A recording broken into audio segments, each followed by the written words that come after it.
All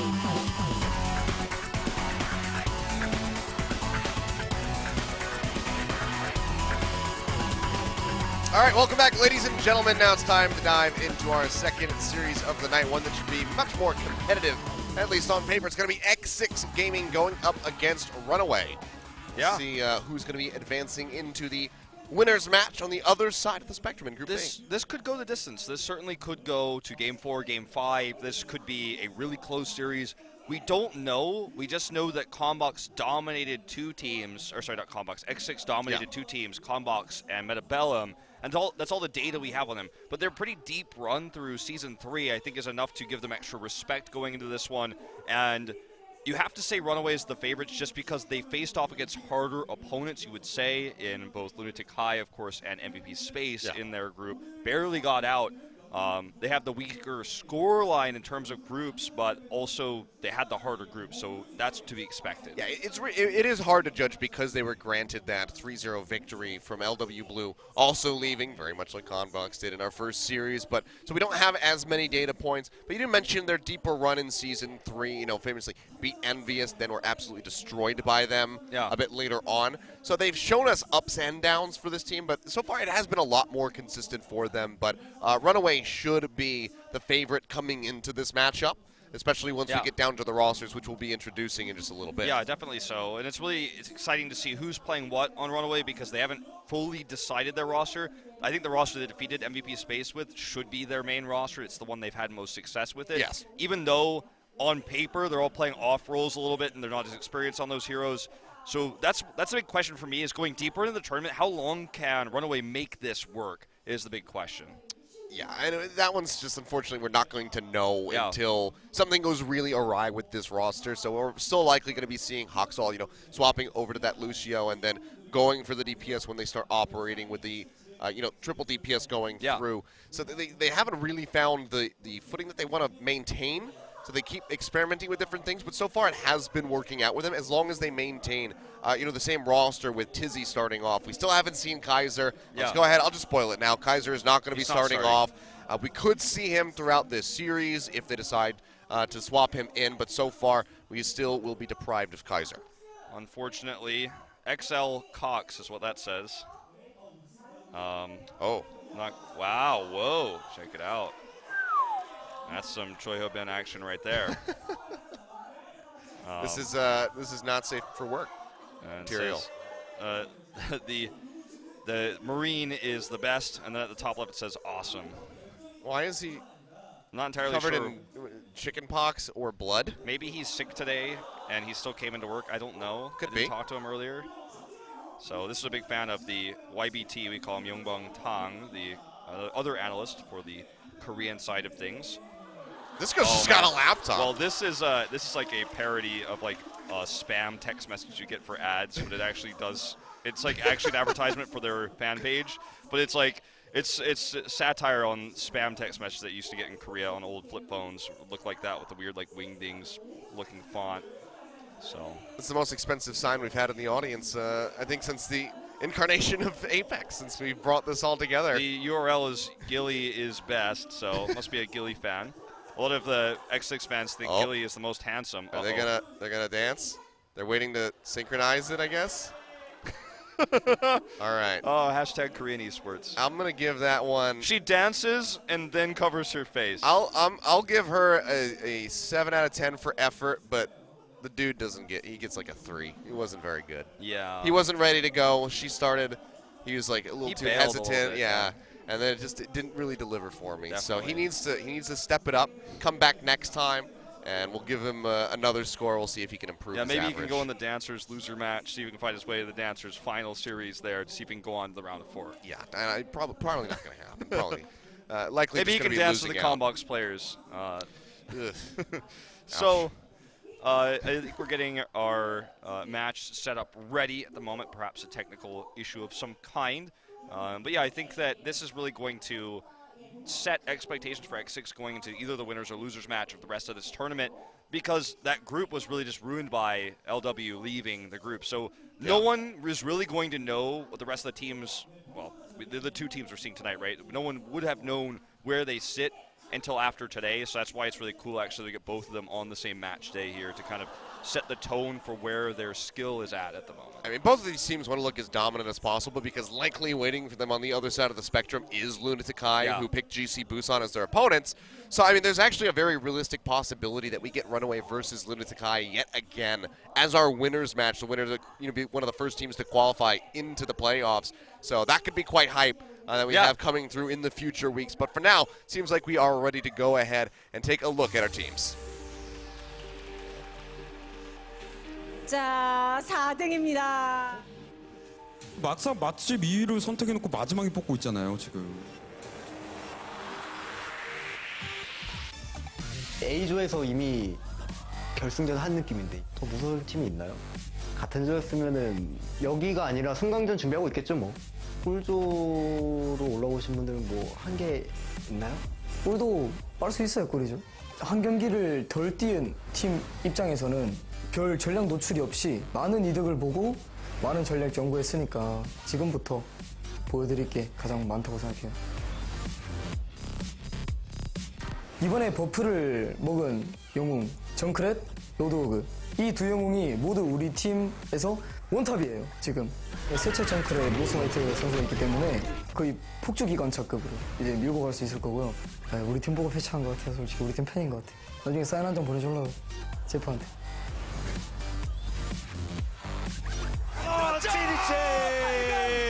이게 어떻게 이런 일이 또 눈물 났어요. 저희 팀 최대 강점이라면은 플렉스가 많다는 거. 다양한 조합을 할 수 있으니까 다른 팀 입장에서는 저희가 어떤 포지션 나올지 그걸 무서워하겠죠. 항상 저희 팀이 뭐 드라마같이 이렇게 반전을 항상 가져왔었는데 앞으로는 그 반전이 아니라 그냥 항상 이기는 팀 결승까지 가보려고요. 더 오랫동안 에이펙스에 체류해 있던 팀이신데 좀 내가 보기엔 일부 팀이 약해진 것 같아요. 다 죽었어. 우리 빼고. 저희 팀은 같은 인원으로 가장 오래 합을 맞춰온 팀입니다. 그래서 상당히 유연하고 단단한 벽돌을 체험할 수 있습니다. 맞으면 뚝배기 깨집니다. 적어도 이번 시즌만큼은 우리를 뽑았으면 안 됐는데 제일 무서운 거는 합숙 메타라는 걸 보여드리겠습니다. 합숙하니까 너무 좋아요. 네, 교육부 장관이 가슴이면 제가 교육부 차관이에요. 루시우가 얼마나 잘하시든 간에 교육해드리겠습니다.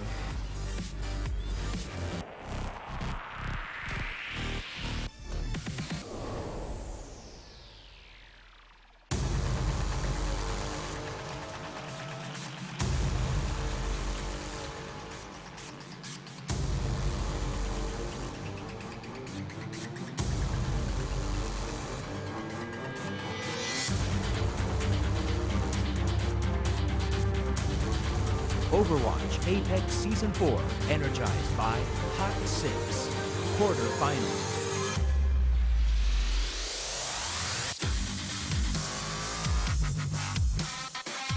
Today's matchup, X6-Gaming, Runaway.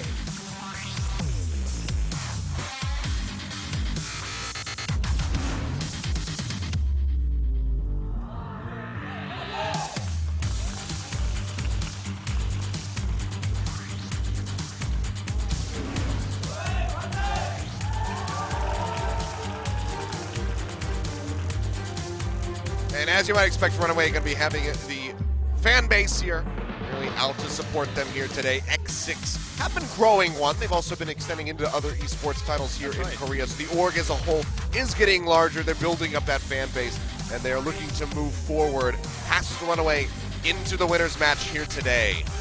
Yeah, they are looking to prove themselves tonight. Sure, their 6-0 victory makes them look the favorites in terms of score lines if you haven't been following the season, but you know, I feel like this is going to be their biggest challenge yet, and if they can win tonight or even dominate, then I think we have to look at them a little bit differently. Well, you can't just look at the scoreline of the group and say, this is a strong team. They need to prove it here against their strongest opponent they've faced yet.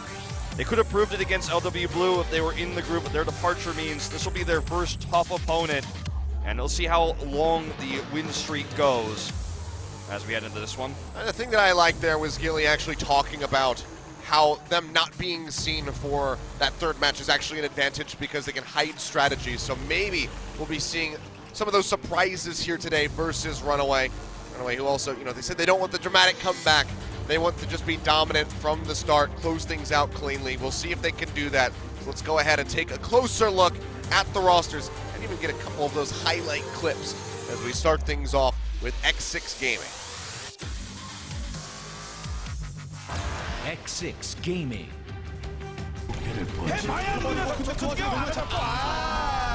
이거 참 잘 쓰네. 전사 방어 매트릭스가 이미 빠졌어요. 다 빠졌어요. 전술조 진격 3킬. Godspeed. 네. 즉 아예 좀 상대 탱커들을 두 명의 집중 공격을 몇 대만 싸우는 거야? 몇 대만 싸우는 거야 이거? 그리고 점점이 3분의 1만 먹으면 되니까 각별히 조심해야 됩니다. 네. No smite. 기다리는 모습 보입니다. 네. 좋아요. Bebe. 여기 뭉쳐있다. 여기 있어요. 벌써. 도착까지 한 방에 그래. 타임보이가 네. Time Boy. 진짜 최현민. 메카 오래 버텨요. 최현민이. 리필. 최현민. 리필이 또 돼요. 네. 탔어요. Chehyobin. Gilly.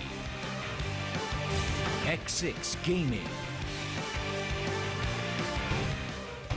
All right, there they are. The team does not have a substitute available for them. They have playing with this roster. They mentioned that wanting to stick together, not make any changes from Season 3 into Season 4. They are the 6, and it's the only 6 they will have as we head into this one. X6, I feel like, again, you have to really take this team quite seriously because of how clean their round of 16 was, but you have to remember who they beat. I think Godspeed obviously has shown good Doomfist so far. He's always been the dive player, but I think the biggest depth he's shown this season is that he's great on the Soldier. His Soldier always felt mediocre in Season 3, but so far from what we've seen, sure, his Doomfist is as good as you would expect it to be given he's the dive DPS, but his Soldier flexibility now is showing quite well, and it's very important right now because Soldier on certain maps is very much popular defender to deal with the Doomfist dive, very much the way to deal with pharmacy comps, which are getting more popular right now, especially on Control. So I think Godspeed is kind of the star right now, even though in the past it's been Chehyobin tossing out the self-destructs, getting the triples, the quadruples, and oftentimes, obviously, Time Boy with those pulse bombs. But I think Godspeed is shining quite brightly now as the star player for this team, and killing him is going to be priority number 1 when we see Coxall pulling out those Dragon Blades. If we get to see Coxall pull out the Dragon Blades. That's I mean, right. it might just be stuck on the Lucio here tonight throughout the duration of this series. Probably not. We'll probably see him be, flexed over. I expect that we'll be seeing a bit of a DPS from Coxall here. But whether or not it's going to be that Genji is another question. But let's go ahead and take a look at some of those Genji plays as we enter into our highlight reel for Runaway. Runaway. Bumper. 화면에 그 뒤쪽. 와! 학살쇼. 이야, 진짜 오랜만에 학살이 에이펙스 무대에서 소위 하드캐리하는 그런 모습이 지금 나오는데. Haksal. 수비가 되고 힐베가 떨어지면 할 거 다 했죠. 잘 덮어. 하나 더. Cox. 집중만 해줘야 되는 도피스트. 또 못하고 3번 연속 죽었죠. 또 부착까지 뭉쳐있는데. 피치. 두명 잡고. Stitch. TG의 버티기까지. 빨리 채웠어요. 네, 3.79. 원패 같은데. 예.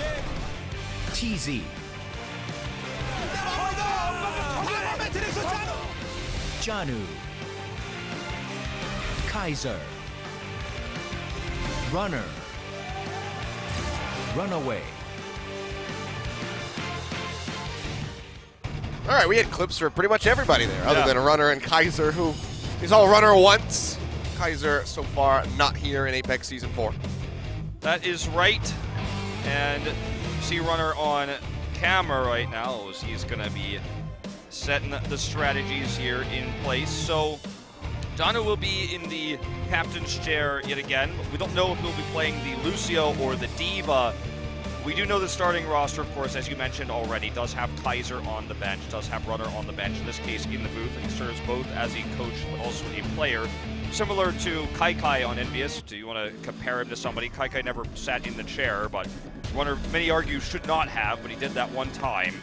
And let's see how they want to set up the roster, because again, we don't know. They found success against Space, took that 3-1 score they needed to guarantee their spot in this round of 8 with the roster, with the flexible Hoxall and the Lucio, with Bumper playing support, having Janu play the Diva, Cox playing DPS, so kind of role swaps all over the place. But it worked out for them. They looked very polished on it. Again, the big question is, how long can they keep this up when they're playing one of the world's best Hoxall, Hoxall's one of the best Genji players in the world, one of the best Genji players. It's anonymous, it's okay. Yeah, it feels like it sometimes. But he's playing the Lucio that can find them success in the group stage, and it was in a group of death where they found success against Space. But as teams start to figure out their styles and we get deeper and deeper into the tournament, if you're fighting against someone who's maining a hero and you're flexing onto it, it can be a bit of a risky situation. Well, we'll go ahead and take a look at what our first map is going to be. It's going to be Lijiang Tower this time around. Starting things off on Ilios in our first series, so going to have a bit of diversity here as we head into China. Indeed.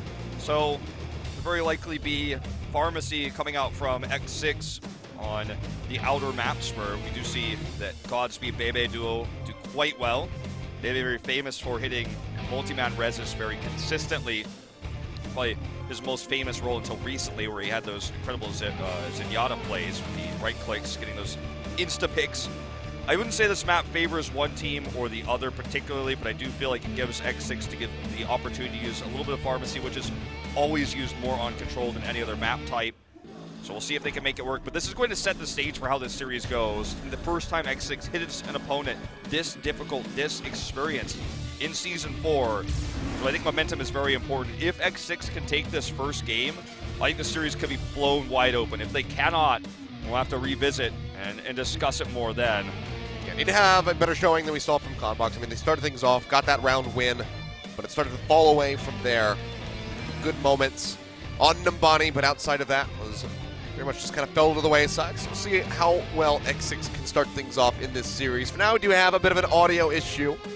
Nice at least to have this before we get into the series, before we get into the actions. We don't have to have any of those mid-match pauses coming through. Godspeed is like, oh my god. Oh, you didn't turn your volume up. Come on. So maybe that was the issue. Godspeed's like, look, man. We gotta start the series off right. Alright, so looks like that is resolved, Nikilios. Yeah, should have everything taken care of. Getting another shot. Oh, he's getting called out by the Korean commentators as well. Gotta check your dial before you raise the hand and ask for a pause. One of the first things that should be checked when your headset, you can't hear anything, is see if the volume has been turned That's up. why Comcast asks you if you reset your router. That's the first thing, you know? Yeah. But some people don't, okay? Sometimes that's actually the problem. Sometimes that fixes it all for you. And then you don't have to pay that disgusting service fee to have everything taken care of. But let's go ahead, dive into our first map, this final best of 5 of the night. See who's going to be advancing into that winner's match. X6-Gaming versus Runaway.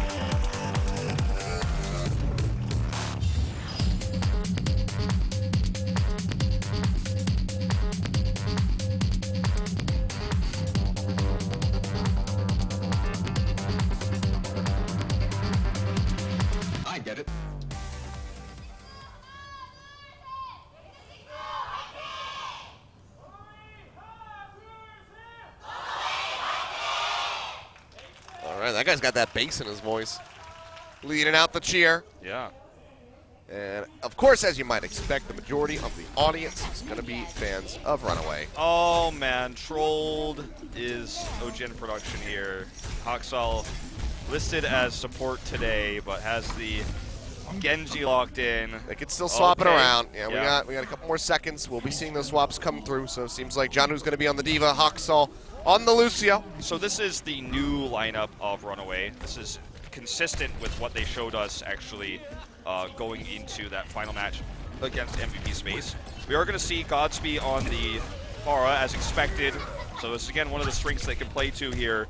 But Cox already starting on Soldier means they do have the tools to knock him out of the sky. Speaking of which, happens before I can even say it. Yeah, they get rid of him. It's going to be triple DPS for X6, so they have to be that much more cautious. String Open's going to be the only one there to try to keep them alive, and Bumper is just going to take down No Smite. Just getting a little bit of revenge there for Tizzy. Cox lost is just his life, but so accurate, man. It has been really impressive to see. His series against MVP Space is one of his best career, and he's just showing it again, man. There's a shot of him right there. Perfect accuracy on the Pharah, then immediately forcing the Mercy back. A terrifying player to play Mercy and Pharah against. When you know his accuracy is so good, they need to have someone dealing with him on the ground. Stitch wrapping his way around, so maybe looking for an opening here for this pulse bomb. Gets the stick in on the No Smite. He's going to go down, but oh, Stitch, no! Jumps back and falls off the map, and that's going to be 2 kills going over to Runaway, or going off of Runaway effectively, as you see multiple spilling through, Stitch dying, Bumper and Cox also going down. Invest the sound barrier from Hoxall, but he's going to get taken out right off the backside of that shield expiring, and X6 has their own to keep them in the fight. Still ticking up here, 42% for Runaway. The flip has not come through. They're desperately trying to fight this. That Rocket Punch will get rid of Tizzy right as that Primal Rage expires. Seems like it's only a matter of time before X6 can pick this one up, but he goes down, but No Smite is still doing so much work here for his team. Yeah, really well done. And we didn't talk about this too much earlier, but well, this fight is not quite over yet. They still haven't got it. They will be able to take down Bumper. No Smite still is just wreaking havoc. I mean, here. Runaway's getting so much percentage from this too. This is absolutely worth it for them to continue to contest. Yeah, they want to delay as long as possible. Pulse bomb there onto Tizzy will take him out, and they still just Hoxall have not gotten this. Flips are Runaway. Yeah, they're just going all in onto this one, trying to keep things going upward. Hoxall will get taken down, but now it's Janu pushing forward. He's got the self-destruct and just hold on to this, perhaps for the retake, as he's about to get knocked out of the mech, but Will use it to remech, themselves actually. so much time. Yeah, will just go ahead and pop that one down, and it's just going to be one after the other of Runaway spilling forward, trying to force that 99%. I think part of the problem here for X6 is their comp is too pick-oriented. They don't have a Winston. They lose out on the Bebe. That's going to be a huge one. He almost had the res available. They don't have a Winston here. They don't have Primal Rage to buy time. Runaway could actually just win this straight up right now. Pulse bomb comes through. They knock Choi Hyobin out of that Diva mech. Throws down the self-destruct. Not going to be finding any picks with it, but they get rid of Hoxall. They get rid of Stitch, but Cox fires back and finds No Smite. Now Johnny yet again trying to push forward. Will get popped out of the mech. Has to go back in to try to keep this going. And Bumper, he's going to go low, but he pops the Transcendence. They're going in. Double reds coming through from Bebe, bringing back Time Boy and No Smite. And it seems like they might finally be able to do this, but Runaway is somehow just chaining everyone together to try to force this out. But Tizzy, all on his lonesome, doesn't want to have to use the Primal Rage. There's no way he would win that fight. Will just leap to his death, and the flip will finally come through. But that went on way longer than you ever would have thought. I think it's mostly because they don't have a Winston, so the longer fights, they didn't have the consistent damage. Winston's so good at actually chasing down fleeing targets with his Tesla gun, and obviously has a tankier presence than No Smite can be temporarily. He was pretty tanky when he got those picks, but when he wasn't able to consistently get the picks, they just couldn't make it happen. So I think that was one of the weaknesses for X6, but they're sticking with the comp. They have the Meteor Strike available. We'll see if Runaway can build up some ultimates here to try to get the reflip. They are aggressively posturing in. No Smite can engage with the Meteor Strike. Not going to use it though. He jumped very far forward. Yeah, like you said, there it is. We'll be using it now, looking for a pick. Drops in onto Cox, but he just turns around with a tactical visor, takes him down. The pulse bomb finds Gilly as well, so it seems like this might just be a very swift flip back over for Runaway as they just pick them off one after the other. Bebe was trying to get the res off, just now got it, but gets picked off just in time by Cox.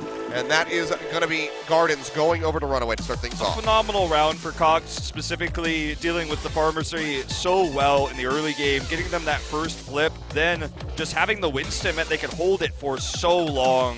The two best tanks in the game at holding a point are definitely Diva and the Winston, and obviously those are the ones that are meta, so you see them most often. This isn't the first time we've seen No Smite flex onto the Doomfist, but it's a pick-oriented comp, and it's much more difficult to pick these mobile heroes like the Winston that comes in, comes out, the Diva that can continue to remech, and we were seeing, Janu use his self-destruct to remech to get them to that 99%. Then they just needed one more flip. In a longer fight against a Winstonless comp, struggles. No Smite is going to stick with this though, so no Winston again. We'll see if this ends up being a boon or really something that backfires for them. Still going to be that triple DPS as Gonsby swaps over onto the McCree. Yeah. So wants to try to control Stitch here. See how effective he's going to be. To be able to pull off those flashbang headshots, but Bumper going down early is going to be a nice start here for the side of X6. They'll also be able to follow up in onto Cox, that Rocket Punch. Eliminating the soldiers, so X6 should have this first catch. This is when things go well and you get the early flip. and you have the Doomfist, and I think that this is what they want to do is get these early picks. They got it through Bebe there. He's so accurate on the Zenyatta. But now that they have this pick, maybe after the first Meteor Strike, it's certainly worth considering a swap onto the Winston. Gonna hold on to it for now. Oh, Godspeed. He's going to be taking down Cox. Has that damage boost coming through from Gilly. And it's too much for the Soldier to deal with. So yeah, this already building up. Nearly has a Deadeye. This is a comp that X6 specifically has used with Zenyatta and the Mercy with this damage boost we're seeing onto Godspeed. They like to do this a lot. They did it on King's Row as well. So this is a playstyle they found a lot of success with the damage boost because Godspeed's accuracy is so good at range. Flashbang coming through. That's going to be the Discord Orb, and Tizzy is just going to get taken down. Godspeed absolutely eliminates him, pops the Deadeye, but will not be finding any kills. Janu, the hero on that one, blocking those very important shots. Yeah, and it kills him at the same time. The res comes through, however, Godspeed's right back into the fight and pops Janu out of the back, and No Smite's there to go ahead and scoop up the kill with a rocket punch. He's just going to find another one chasing forward.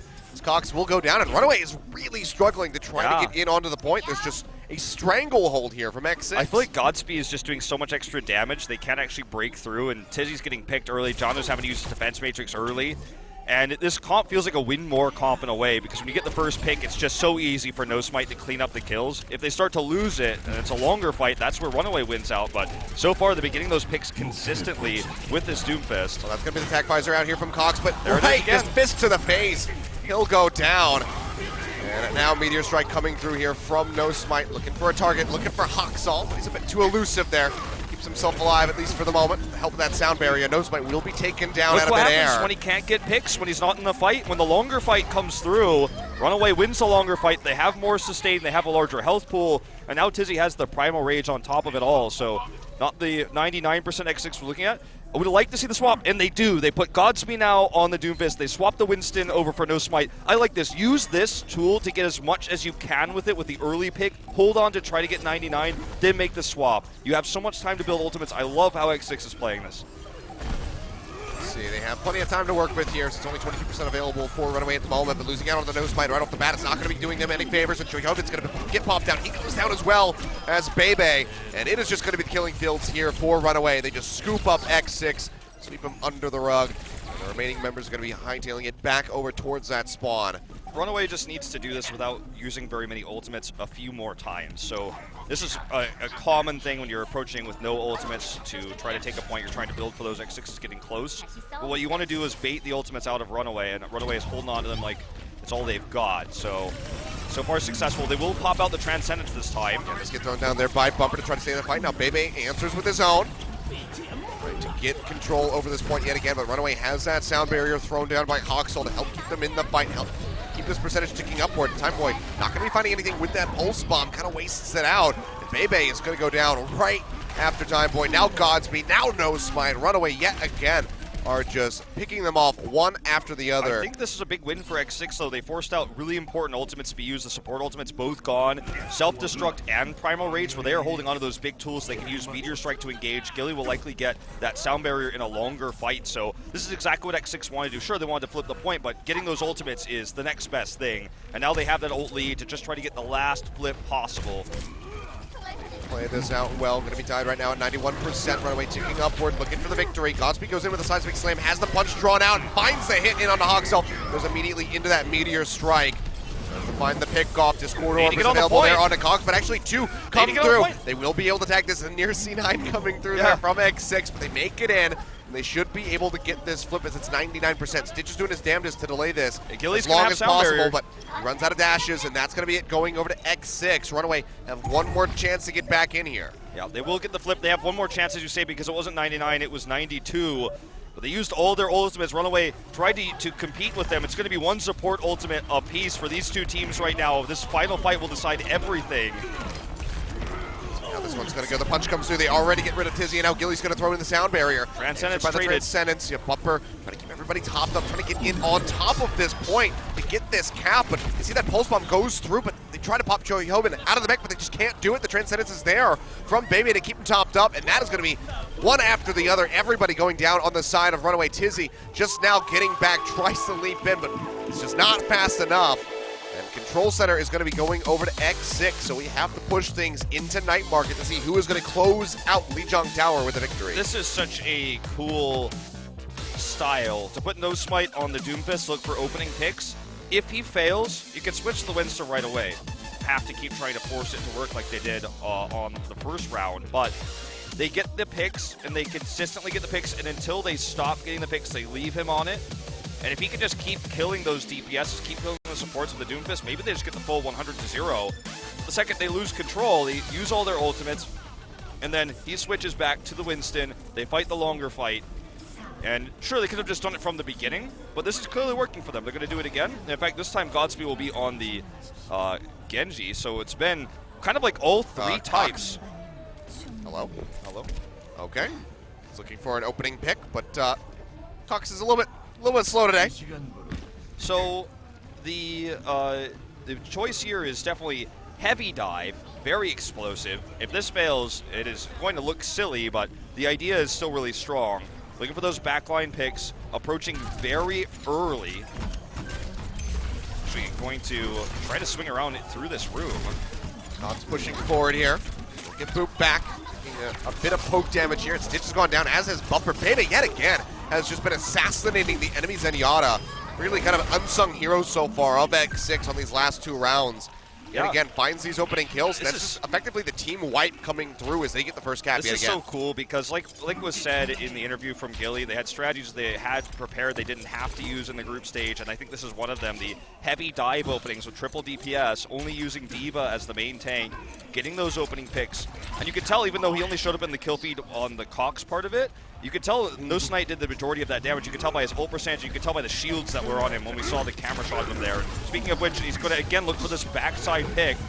Forcing out the Transcends is Runaway, but I think this is going to be a win yet again for X6. Yeah, I mean, somehow Cox stays alive, but the rest of the team is just dying around him, and now he will just have to jump off to his death. And it's going to be another hold coming through here for X6. We'll see how long they're going to be able to maintain this one this time around, but so far, it's looking pretty good. I am very impressed with this style. The coordination required to actually make this triple DPS dive successful is incredible. You have to call out the right target. Everyone has to be on the same page. Pulse bomb coming through. Did he get the stick? No, not quite going to happen. Seems like he just tagged it right onto the door frame there. X6 will probably switch again to the Winston, but they want to get as much percentage as they possibly can with this. They have the Meteor Strike. They use Sound Barrier. The answer to buy Hoxals, but not before Cox goes down. They already find the kill, and they get the pop out on the Dianu. And now that's going to be Bumper getting taken out, so things just not looking good for Runaway as they struggle time and time again to get in onto this point, to even just look competitive here on Lijiang. All Runaway needs to do, or all they want to do is, oh man, Cox switching over to Mercy. And then...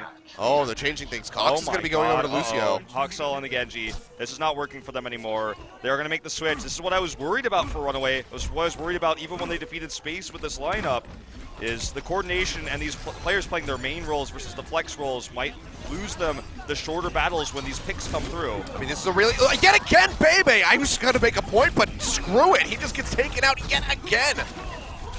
Or he finds the kill, rather, onto Bumper. He will get taken down by Hoxall here in the end, but it's 99%. As X6 tries to maintain control, Bebe is going to be coming back up, nearly has that Transcendence ready to go when he rejoins the fight, and Cox has already fallen. No Smite just punching him in the face, and now he goes up with that Meteor Strike. Not going to be finding any picks for that one, but has the punch straight into the shots from the hand cannon onto Tizzy, and they get rid of that Winston yet again. Boop as well. Yeah, Boop coming through. Bumper has to get out, and the Dragon Blade comes through from Godspeed, cuts down the enemy Zenyatta. And I think that's going to be it. X6-Gaming will start things off with a victory on Lijiang Tower. Gilly knocked them into the Dragon Blade trajectory there. So well done, so well coordinated. And I worry for Runaway. When I see those swaps come through, all ult percentage is lost, all tempo is lost. You haven't been able to get the flip yet. And you're so desperate because every single fight you're losing members to these opening picks of this comp that's so good at killing single members, the supports, the DPSs. You burst them down with your Doomfist, Genji, Tracer. You kill those targets, and there's just not enough defense on the side of Runaway to stop that from happening. Then Hoxall says, give me back my Genji. I want to 1v1 this guy, basically. I want to outperform what we're seeing from No Smite. But by the time he switches, it's too late. He gets that opening pick, but they can't win the longer fight. The picks are more consistently coming in for X6. And this is really innovation, what we're seeing from them. A very different style to try to get those opening picks, and running a Winston-less composition. A dive that doesn't run Winston has never really been seen this season. And I think it is very warranted to call a tactical pause here because Runaway and Runner need to figure out who's playing what as we go into hybrid, because maybe that wasn't part of the plan, and maybe he's a little bit frustrated with his team even. Switching it up mid-game like that, not a good feel. Yeah, they definitely need to have a conversation and try to gather their thoughts here. But I mean, you're talking about the target selection coming through there from X6, absolutely pristine. And well, I have to give a huge shout out to Bebe yet again, just consistently finding kills onto Bumper, denying him charge, denying him an opportunity to use the Transcendence.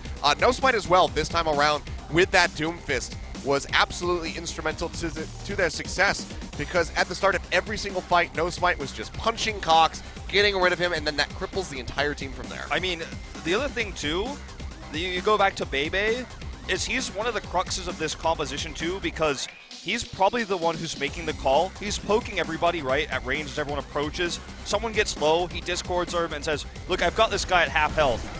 And he's also pocketing No Smite here quite a bit, so they're working together. It's clearly kind of a duo effort with Tracer looking for the backline picks and then coming in. But he's probably making the calls saying, look, I've got this guy to half, I've been left-clicking him, I've got the Discord orb on him, he's out of position, everybody go on Soldier now, and then you see it happen time and time again. When these picks come through, it means that even though they don't have the second tank in the Winston, it means that they do have the shields that No Smite's been granted from the Doomfist, so he's tankier than before, and he serves as a pseudo-Winston that does more damage. Yeah, I mean, exactly what I was talking about, though. We see Cox die here time and time again to the Doomfist. Not quite there at that last clip, but at least 4 times so far in this little highlight reel that we have thrown together. It's just been him getting eliminated by Godspeed, by No Smite, whoever it is that's piloting that Doomfist. They just identify the Soldier as a key threat, and they just eliminate him right off the bat. I don't think this comp will ever become standard. I don't think it will ever be a comp that every team aspires to build towards. I think it will be something we do see flexed in control maps specifically a lot, where you have the opportunity to get those picks because it's a free-for-all, it's a melee, and if you win the first point, you get that extra control level, you get the extra percentage, and that's the only map type where this type of style will succeed really well. So I'm very, very impressed with what we saw built here for X6, the plan they made and executed, and so far for Runaway, I think the biggest discussion point here is, are we going back to old Runaway, Haksal on the Genji, or are we playing the new formed one with Cox DPS, Haksal on the Lucio? And it's a stressful moment right now, because we were talking about this kind of problem happening maybe later on in the round of 8, maybe going to the semifinals potentially, but it's already happening in game 1, the swap backs, and that's very worrying in a very important best of 5 like this one. Yeah, and this is always the concern that you have to have when you're doing constant swaps, maybe not even with the roster, but also just in-game with who's playing what. Unless you're delivering with these swaps, then you just look like a messy team. It seems you want to be able to show teams like, oh, we can have anybody play whichever role. We can put in, Runner if we want to. We can put in Kaiser. We choose to use Tizzy because we can swap things around and we still find success with that. But right now, Runaway, they just look like they're kind of scrambling. They're not sure what they need to do in order to find success. And that is just a glaring weakness for this team who wants to advance into the playoffs, who wants to pick up their victory here to move into that winner's match, here versus X6. And it just isn't looking good to start. No. Still a best of 5 there and plenty more maps that they can play through to try to get that victory. But it has to start here on hybrid. See where they're going to take us. Looks like Numbani, so... Okay, yet again. Yeah, will be a very important map for both the Doomfist, but also the Soldier. So we'll see who ends up playing Soldier here. It's probably going to be, I imagine, Cox. I think that Cox is definitely better than Haksal on Soldier. And there's not really another flex to play that role. It's not what Jana was doing. Bumper, I suppose, could flex to it, but that doesn't seem like the right plan here. It doesn't seem like the right idea.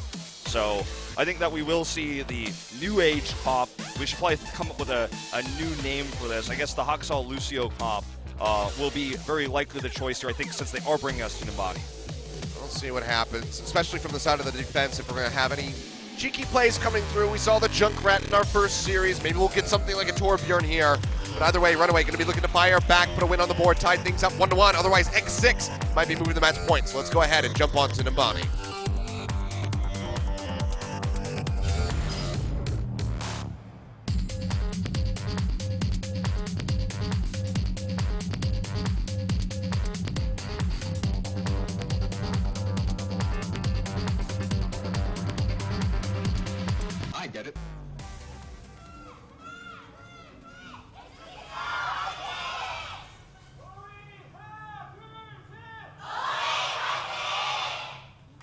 right, here we go. Runaway fans still gonna be having some confidence here in their team, but Gilly, of course, on the defense, looking like we might be seeing a Torbjorn.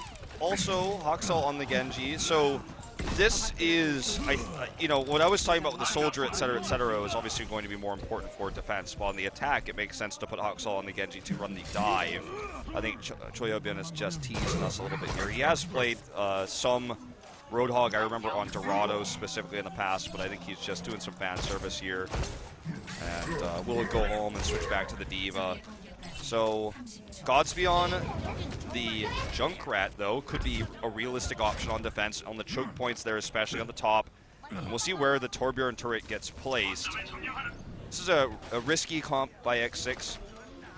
Looks like they're going to put him back on the Genji. So a lot of teasing going on here, but I think the Junkrat could have been viable, but this is the safer, more mobile composition that can help protect that Torbjorn turret. And it's going to be old Runaway Haksal Genji here. So wanting to go for this one. Very forward-placed turret. Just going to get as much charge as humanly possible, but in the end, Gilly's really only going to get up to about 7%. See what the next position is going to be for it. It's going to be off on the right-hand side here, sort of where Chukobin is playing at the moment. Haven't gotten confirmation yet, but on the high ground goes Haksal, but is met with a Winston, so has to be a bit careful. Now tries to duke it out with Godspeed. Okay. Torbjorn turret only building up 17% here so far for Gilly, a ways away from that Molten Core. See Stitch trying to get some long-range damage done here. We'll go ahead and drop onto the point. They have control of it for the time being. Yeah, but now you can see, now that they're playing actually over onto the point, that ult percentage is just surging forward here for Gilly, but the turret gets destroyed, so now it's going to be resting at about 47%. Haksal goes down to 4 HP and manages to stay alive, even with the heal deny throwing it on top of him. Yeah. We'll just get top right back up, and already it's going to be one tick coming through here for Runaway, and Bebe gets taken out. Turret they might just have this cap. Turret denied again, and still no Molten Core. It seems very likely this will be the cap, as Haksal is now playing carry as he flies across the sky here. Transcendence to try to guarantee this against the last-minute delay. And I think that should be the cap here, Kilios. Molten Core was built. Yeah, Gilly does have this one, is pushing forward, trying to get some damage in. Needs to do quite a bit of work, and the self-destruct will just go ahead and get rid of that Torbjorn. So Janu just investing that one to finish it off. 5 minutes on the clock as Runaway go ahead and pick up point A. Gilly got a lot of time for them there, also got the self-destruct spent, so that's important, but they do hold on to the other important ultimates that can empower Haxal's Dragon Blade, the Primal Rage, and the Sound Barrier, as X6 had to use a lot of tools to delay here. Gilly will make the switch, as you say. They have to be careful, though, because there's a Nano Blade now available from X6 with no Transcendence from Cox. He's still a ways off, so that could be a bit costly for them. Could be a major delay tactic here. We're already going to see that one invested. He goes straight into the back, but he just gets taken out. Cox finds the kill. Now Haksal with his own Dragon Blade gets rid of Bebe. Looks for the kill in onto Gilly. He does it without... yeah, he's just going to go down in the end, and that is a team wipe coming through. The Nano Blade investment does absolutely nothing. Does it really without investing anything else. They had the Sound Barrier used for protection there, but he just came in vanilla with his Dragon Blade to clean up the kills. More expensive for Runaway in terms of what ults they used early. Look at this. Comes in, just taken out immediately by Cox. Shot in the face. But yeah, X6 did force a lot of ultimates to be used. That's a problem for Runaway, considering they weren't even at the completion yet. They wanted those ults here. So that's one boon for X6, you could say. Well, they get the kill in onto Cox and Bumper right before that Transcendence would come through. So this does buy them a little bit more time. Self-destruct even going to be invested. Does take down Janu. It's going to be a bit of a delayed team wipe there for the side of X6 as they hold, but it's just 3 meters in front with 3.5 minutes remaining on the clock. This is where they would have wanted to have the Dragon Blade, the Sound Barrier, those tools that X6 baited out, but they are going to have to set up for another push here as time is burning down. Say pretty effective defenses so far for X6, and Godspeed has switched now to that Soldier that he's, again, made a name for himself this season, specifically more than the Genji on, you could argue. Cox is just coming up with these multi-hits here with the right clicks. Takes him low. Sees he going forward. Gets rid of Godspeed. And now that's going to be the Transcendence thrown out as Runaway. Very early. Postured forward here onto the point. It's going to be Cox feeling the pressure. Needing to just keep himself alive and rotate back over towards that payload. They are still picking up the kills, so things are looking good for Runaway to go ahead and get this completion. But it's going to be a decent time buy for X6, but pressure is too much. They will have to surrender this one.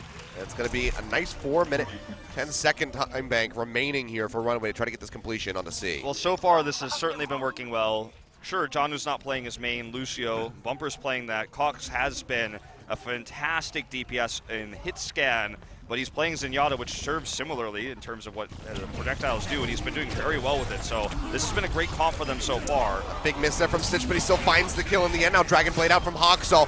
One swipe in onto Gilly. Plus that Discord Orb means that he goes down. No Smite following suit very swiftly thereafter. And this Twitch clip is why people will say they're surprised that he played Lucio, that they're disappointed they don't get to see the Genji. If you haven't followed Hawksall's competitive history, he played in opening day of Apex, played incredible Dragon Blades, and he's made a name for himself, and that's why they make this switch back, and it seems to definitely be the right choice.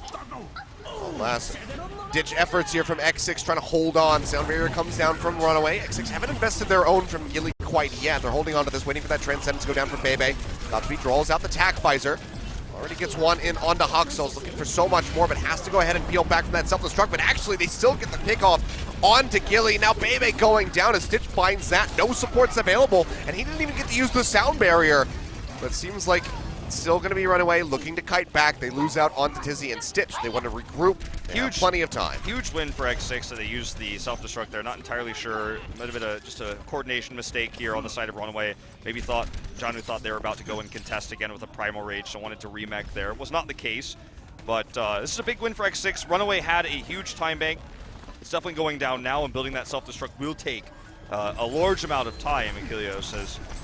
They are going to just kind of poke forward here, trying to build up his own. Oh my god, Cox does it again, just throws it straight into Time Boy's face and takes him down. Bebe doing the same thing on the other side of the fight, does get rid of Stitch. And now we'll see that Transcendence coming through from Cox yet again, but Tizzy will get taken down, even with Primal Range available. Gets cut down, but Hawksall's looking to turn things around, trades back onto the Winston with the Dragon Blade, getting rid of No Smite.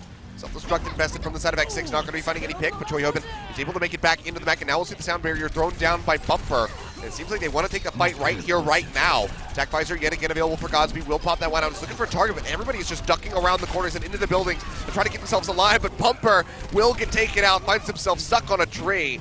Both supports go down, the rest of the team trying to kite back to keep themselves alive. But that's going to be yet again another hold coming through from X6, and they still have a few tools, a few tricks up their sleeve with this Transcendence to buy more time. Most important thing is that Runaway did bait out that, or not bait out, I wouldn't say, that's not fair. They did get Godspeed to use the Tac Visor. It was a good opportunity for him to use it. It was a good Tac Visor usage, but he doesn't have that anymore, so that tool is missing. They have the self-destruct now finally nearly built. They are going to have Tizzy's Primal Rage as well. These are tools that they certainly can close us out with. Time Boy needs the elimination. If he can get rid of one of the supports, it'd be absolutely huge. So you can see they're hunting for him. They know that he is in the vicinity. He will not be able to find the pick quite yet.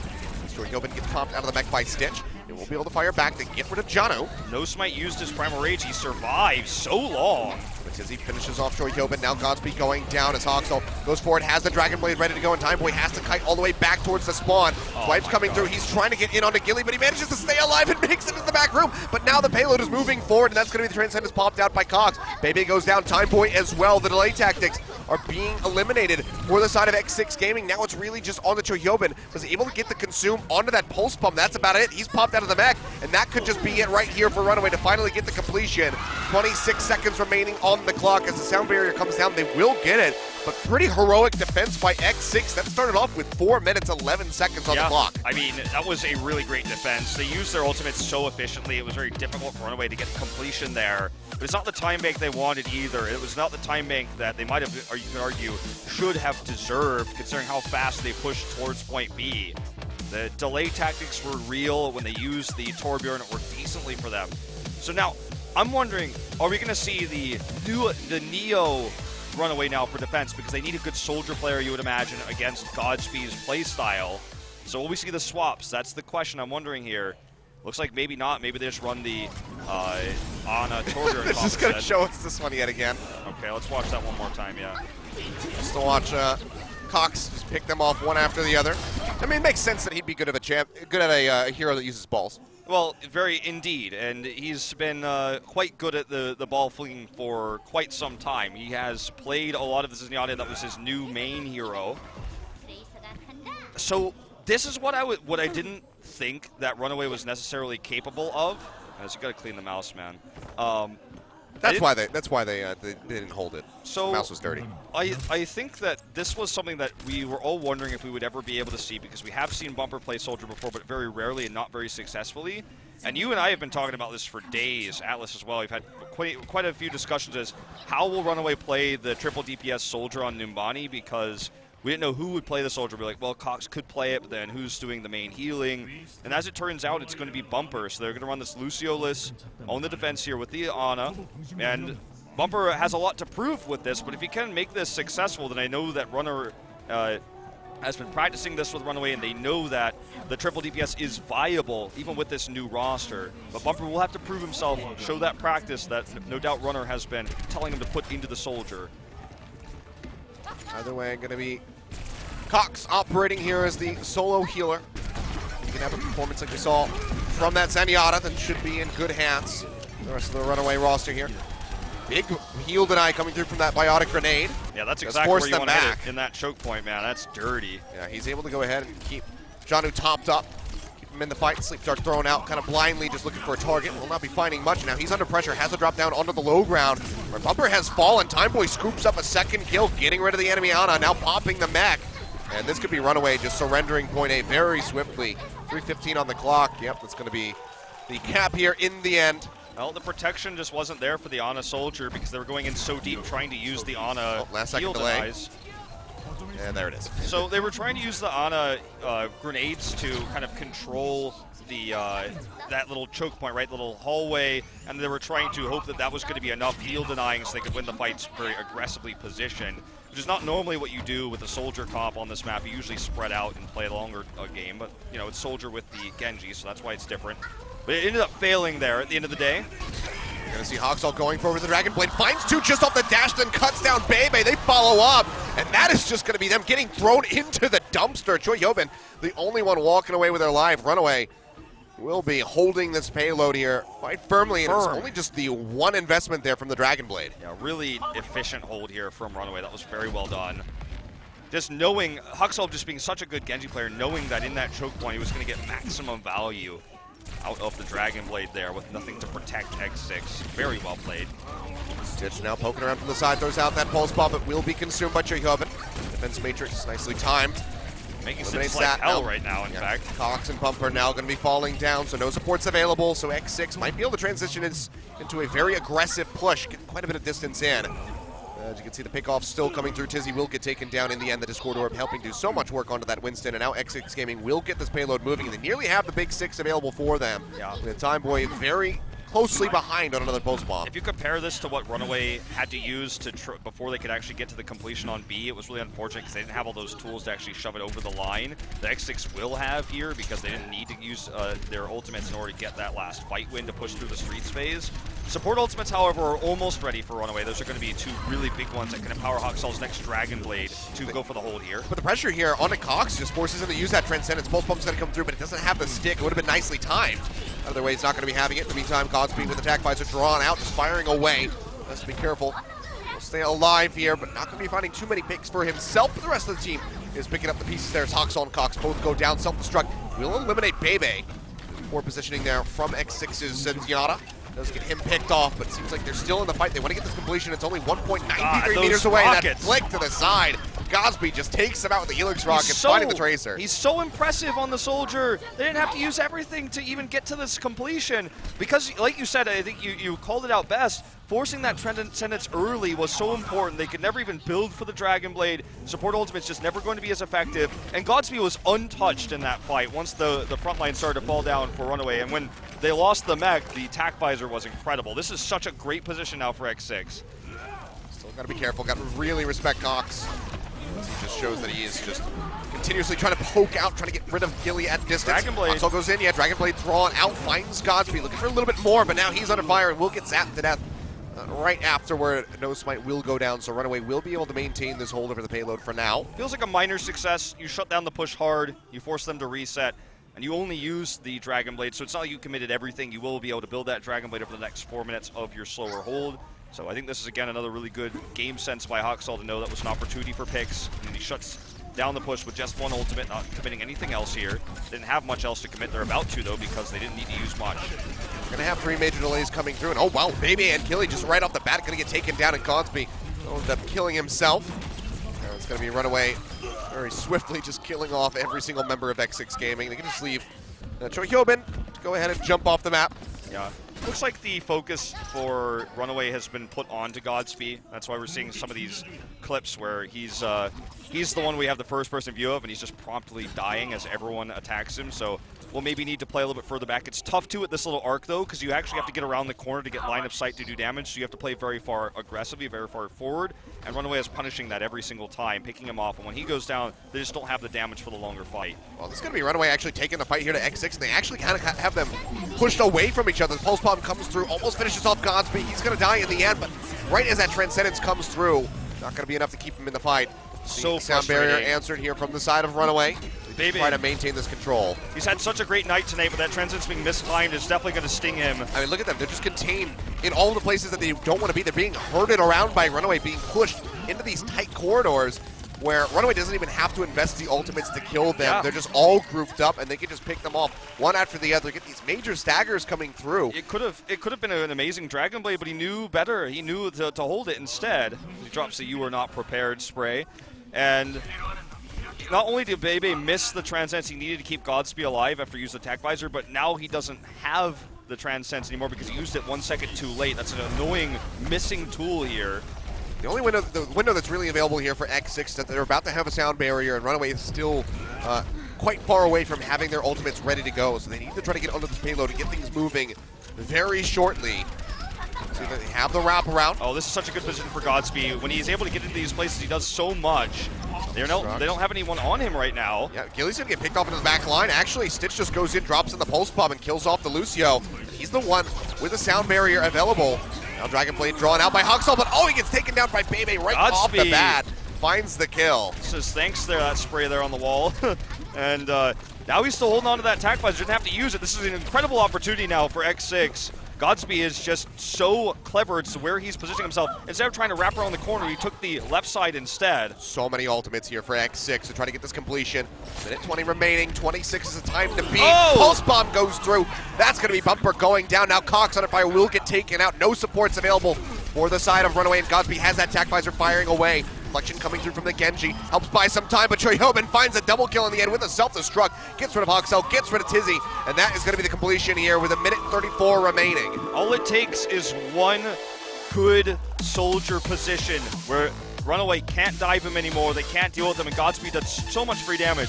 We're talking about how kind of the L-shaped arc where you have to turn right around the corner meant that he would have to expose himself oftentimes before he could actually do damage. And that time his team bought enough space for him to go into the archways to the left side. Sure, it's further away, but he was in position to actually get those shots fired.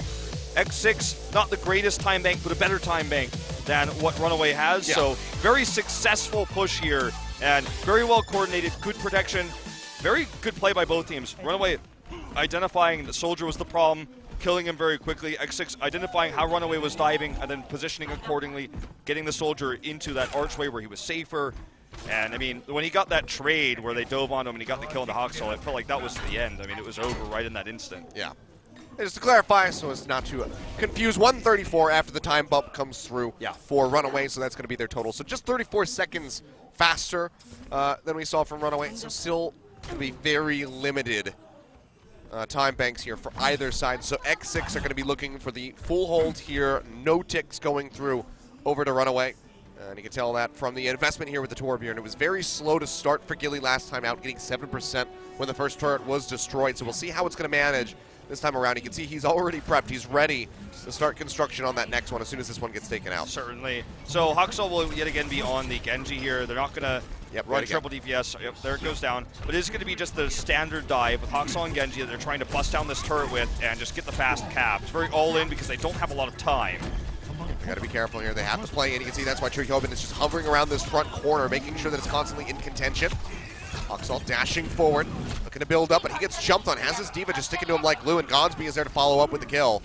Choi Hyobin will get popped out of the mech in the meantime.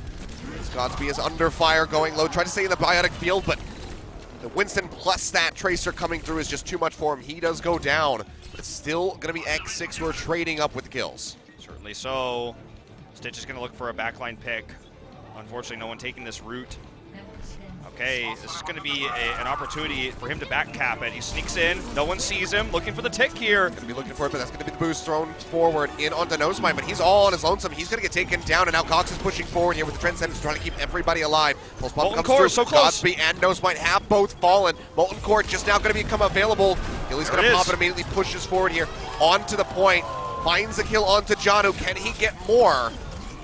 As that overtime starts ticking down. Needs to get the kill here onto Stitch. The delay tactics from the side of Runaway is what could lead to a tick here, could lead to some success for them. So close. Looks like they are finally going to push this back and hold it, though. Takes out Bumper. Stitch goes down. That will be it plummeting, and now it's just 33% here for X6 to move to match point. A very happy Bebe in the booth here, and man, was that well played by Runaway, though. I mean, the defense in reaction time was really good for X6, but the way they tried to draw attention away and basically it felt like coaxed them away from the point by trying to take a bad dive at a far off distance where it's like, oh, this is a bad fight for X6, but, sorry, this is a bad fight for Runaway, but let's chase him down and get the kills, and then it's Stitch, make sure he checks first, make sure no one knows he's there, goes for that back cap just to try to get a tick. That was really well done, because that tick alone could have won them this entire game. Oh, sure. So smart, so well executed. It didn't work, and X6 called him out on it and did catch him there very quickly, but that's a kind of thing that we'll see, I think, more often in these tiebreaker rounds with small time banks, is someone trying to draw the team away to get that back cap. So well played. Now X6 just 33% away from moving to match point. You can see Haksal going to be starting things off on Torbjorn this time around. So solo healing coming through from Bumper. Technical, in quotations, triple DPS with Torbjorn coming through. But Haxel's not even going to be looking for that early percentage to start things off. He's not planting forward. He's just going to be planting in the same exact spot that Gilly was using as his secondary. Yep. So just going to play the safer Torbjorn here so we can have that turret upgraded faster. And they need to get opening picks with Cox on the Doomfist. I think this is his first time, if I'm not mistaken, on the hero. This is a specific comp only for the small time bank X6 has to work with, pick-oriented. Timeboy goes straight into the back. Cox under fire. Goes low, gets healed back up, and the drop down from Nosemind will finish him off. Now Timeboy just firing away, dashes forward, has to recall to get himself top back up, and almost finds that pop out onto the mech. Won't quite be able to get it. Godspeed in perfect position. This is exactly where he wants to be. I think that's it. Got it. This should just be an embody going over. Yeah, Stitch trying to delay as best as possible, but he's all on his lonesome and he's got no HP. He'll get taken out, and that is going to be X6 moving to match point. Runaway really suffering here. Oh, man. That was well done. They got Godspeed and Bebe into the perfect position there, and the all-in defense, which is a smart defense to use in this situation for Runaway, just wasn't enough. There's a saying, jack of all trades, master of none.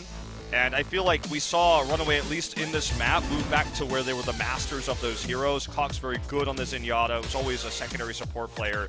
Haksal playing his Genji, but they kept flexing. They put Cox back on the Doomfist. You do this too many times, and you are the jack of all trades, master of none. That's why in traditional sports as well, you have positions, right? Yeah. The quarterback isn't going to switch to blocker in the middle of an NFL game, right? And I feel like Runaway, this is a cool tactic they can use. This is a very strong technique. It's very difficult to prepare against, but it's never going to be strong against good coordination with players being in their main roles all series long. And I think that's something that is costing Runaway big time. Yeah, I mean, this is something that X6 was talking about. You know, they maintained this roster. They wanted to move forward, build cohesion with this set, and it is looking really good. And not having that third match to be able to kind of hide what they wanted to play here is sort of working out for them so far, as they're now 2-0 in this series. We're going to go to a quick break. When we come back, we'll see if it's going to be another 3-0 for X6 as they look to advance into that winner's match.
에너지가 필요한 순간 핫식스와 함께 핫하게 즐겨라.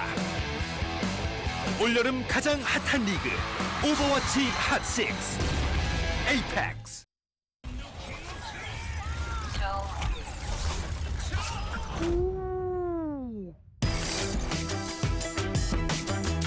Game, record, and stream without compromise.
Welcome back, ladies and gentlemen. We're at match point here as X6 has somewhat surprisingly gone 2-0 over Runaway so far. And Nimbani especially was a bit of a struggle here for this team on the defense. You know, I feel like Runaway looked decent with their Neo comp, and then when they switched Haksal onto the Genji, it looked like, okay, this is what they need to have been doing, this is what they needed to do. We knew this was a possibility. We talked about it in the opening match. We're talking about this leading up into this series. You and I have talked about this countless times off cast, just meeting in person and discussing, what we think is going to happen in the groups. And I thought this was going to happen eventually, but my prediction was maybe the final match of the group, maybe round of 4 if they make semis where suddenly this isn't working anymore. But by that time, they might have been able to adapt and they'd be more familiar with it. But the fact this is happening in their first match of the round of 8 is worrisome for this team. And now we're heading into Runaway's worst map type. The last 10 games, the last 10 series played, they are 3-7 on it. Assault. So it has been one of their worst maps. It's one of the maps where Haxal's Genji has shown on Anubis, where he's had some really great attacking Dragon Blades. His understanding of how to use the health pack there on point B of Anubis has led to some really cool attacks and defenses. So looks like we have a technical pause here, but I do want to lead towards, for Runaway, the Anubis map choice here. He's got to turn his volume up again, just get everything situated. Music, I told you guys it wasn't the dial. I told you. Could be a bit more of a serious issue here, but it looks like we might have everything taken care of as we can go ahead and see what the next map is going to be. Gotta be Anubis, Volskaya in the first one, but yep, there you go on the money, Wolf. Will be Temple of Anubis. Gotta be the Anubis, and this is a really cool match we're about to see because we might finally get to see Godspeed pull out the Widowmaker. We've seen Bebe pocket Godspeed's Widowmaker on this map before. And that matchup between Haxal's Genji and the boosted Widow that we've seen so many times on the attack Widow is so fun to watch. So I think that Runaway has the tools to bring this series back. They've already made adjustments, and even though they lost Nimbani, they looked better there. They looked more coordinated, and I think this is the start of that potential comeback here, and they made the right map choice. All right, well, they need to set the stage here Goes Runaway for their success to try to pull off the reverse sweep. Didn't see it even get close by Conbox in our first series. Maybe Runaway can do it. They said they always have those come from behind victories. Let's see if they can pull one off here right now, where it matters the most, and advance into that winner's match. Let's load up for Temple of Anubis.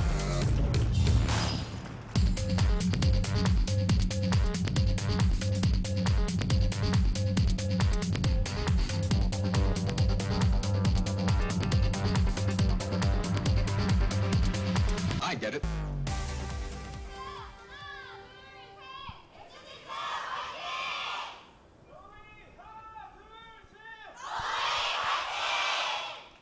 All right, here we are. Runaway fans giving that potential last hurrah for their team, trying to will them into a victory. Looks to be Runaway on attack, X6 on defense first. So as we head into this, the compositions we will see will become known. Obviously, it looks to be included by OGN's UI, and people do ask about this a lot actually, and I do want to mention it again. I mentioned it with Atlas on Tuesday. The way that the UI is written right now, because of the meta, is 2 DPS, 2 tanks, 2 supports. Yes. So if you're struggling following the action or you're new to watching Overwatch, it's something that you can follow here at OGN. So that's what already indicates to us that Huxel will be playing DPS, because he probably said so in the lobby when they were setting up the UI here. So looks like we may see some sort of funky Orisa composition here for defense. Now, we were talking about this.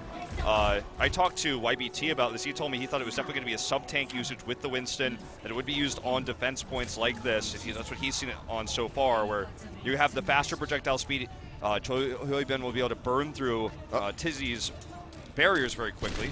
Well, Cox is going to spot this one out, but it's going to be a lot of protection here for Godspeed, just sitting in behind that barrier the entire time. And this completely nullifies the potential for attack Widowmaker here for Runaway. Oh, Godspeed's actually shifted over to the side. He's waiting for that wraparound. Oh, well, this is so obvious too, though, because he knows they have to come from this angle. He's already thought that far ahead. So well done. But can he get the shots? It's going to be another question He's so far. already successfully forced them to take another approach, which is, I think, a win in itself. He's trying to slow them up. Ooh, the hack's actually going to get interrupted here. So well done. Yeah, he's really trying to get this one, but in the end just has to jump back, so it doesn't get the hack in onto that Mega. Godspeed in the meantime, he's going to drop to the low ground where Stitch is there to pick up the kill. Just scoop that one up with open arms. Nearly have a tick on the board already here for Runaway. Hey, this is not looking good for X6. Going to switch Godspeed over to the Soldier already here. They do control the high ground, but they're going to eventually have to get up here. Well, that's 33% going over to Runaway as they start advancing. Now looking at above 50, and Gillian knows when have both gone down. So Yeoman firing away does get rid of Tizzy, but still needs so much more work. Just feels like this projectile speed's making such a big difference. Great pulse, though. Pulse comes down. Godspeed goes.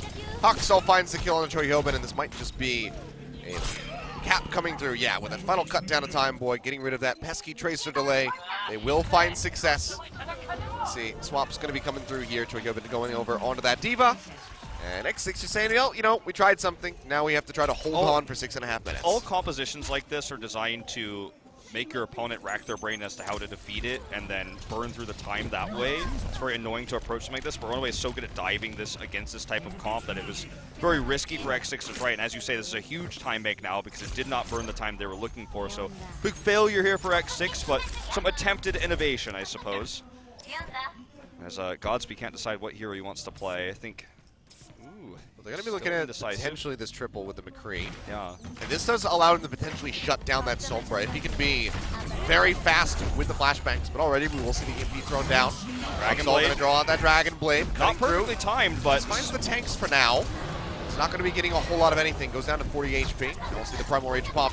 By no smite as X6 just tries to stave off this push. Huxel going low yet again. Dashes to the side. It seems like he will stay alive, but in the meantime, Godspeed picks up 2 kills, getting rid of the remaining DPS. I think this was just going to be clean up at the end. This was a sloppy attack for Runaway, but at the same time, they have a huge time bank, so they decided to try to make something happen with that EMP. You can do whatever the hell you want at this point. Yeah, so they just wanted to try to make something happen with that EMP, look for the miracle push. I think Runaway also has that health pack hacked. Won't matter anymore now that they are switching off with the Sombra. Thinking about it. But yeah, Godspeed really putting a lot of thought in this one. All right, we are going to see the Mei Reaper. That's worked really well. That's okay. That's not what I expected. This could be quite strong, though, against the Reaper Mei. But yeah, we've seen this before. It's so good at busting up the tanks, so you can build that very quick with that Death Blossom. Bebe pushing forward, drops down that EMP, I believe finds pretty much everybody, but the sound barrier comes through.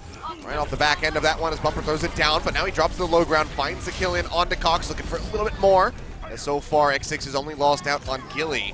They'll follow up, they get rid of Stitch, so the DPS pretty much all eliminated as Godspeed starts firing away, trying to build up for a barrage. So this is a comp that needs to obviously do a lot of eco pushes. Hacked the Baby Diva, she can't do anything, but she couldn't do anything either before. Actually might get the remake here. But the comp is designed for Runaway to that's why they're trying to kill her. They're trying to build up into a really strong push with the Blizzard and the potential that leads into with the stalling where you actually kill the tanks. So they lock down the tanks with Blizzard, you kill them all at the same time, so you stop that stagger. It's very strong with the Reaper, but we do see the switch away from that now for Runaway. We got a nice pick off here on a time boy, but the EMP is ready to go yet again from Bebe. Throws it down, finds multiple members, and they will be able to just spill forward into the crypt and start ripping apart the members to Runaway. Maybe we'll get frozen actually at the end, and maybe we see a bit of a turnaround here. We almost never get to see frozen heroes in competitive Overwatch. No, we really don't. Ice block coming down, Cox stays alive, and Godspeed's actually been taken out by Tizzy with a Primal Rage. And maybe this is the opening here for Runaway. The percentage is coming through here onto the point. As No Smite drops back in, but he's going to be going low, and the sound barrier is just not going to be soon enough. He'll just fall. And now it's X6 struggling to stay in the fight. Self-destruct gets tossed up, the wall comes down, not going to be finding any picks, and Oxal yet again with the Genji is just racking up the kills. Single tick still evading Runaway at the moment as the delay comes through. They'll take down Troy Hyobin, No Smite rejoining the fight, but it's really just going to be this one after the other over and over again, and Killy just dies midair. Now the Blizzard thrown down to try to zone them all out as best as possible.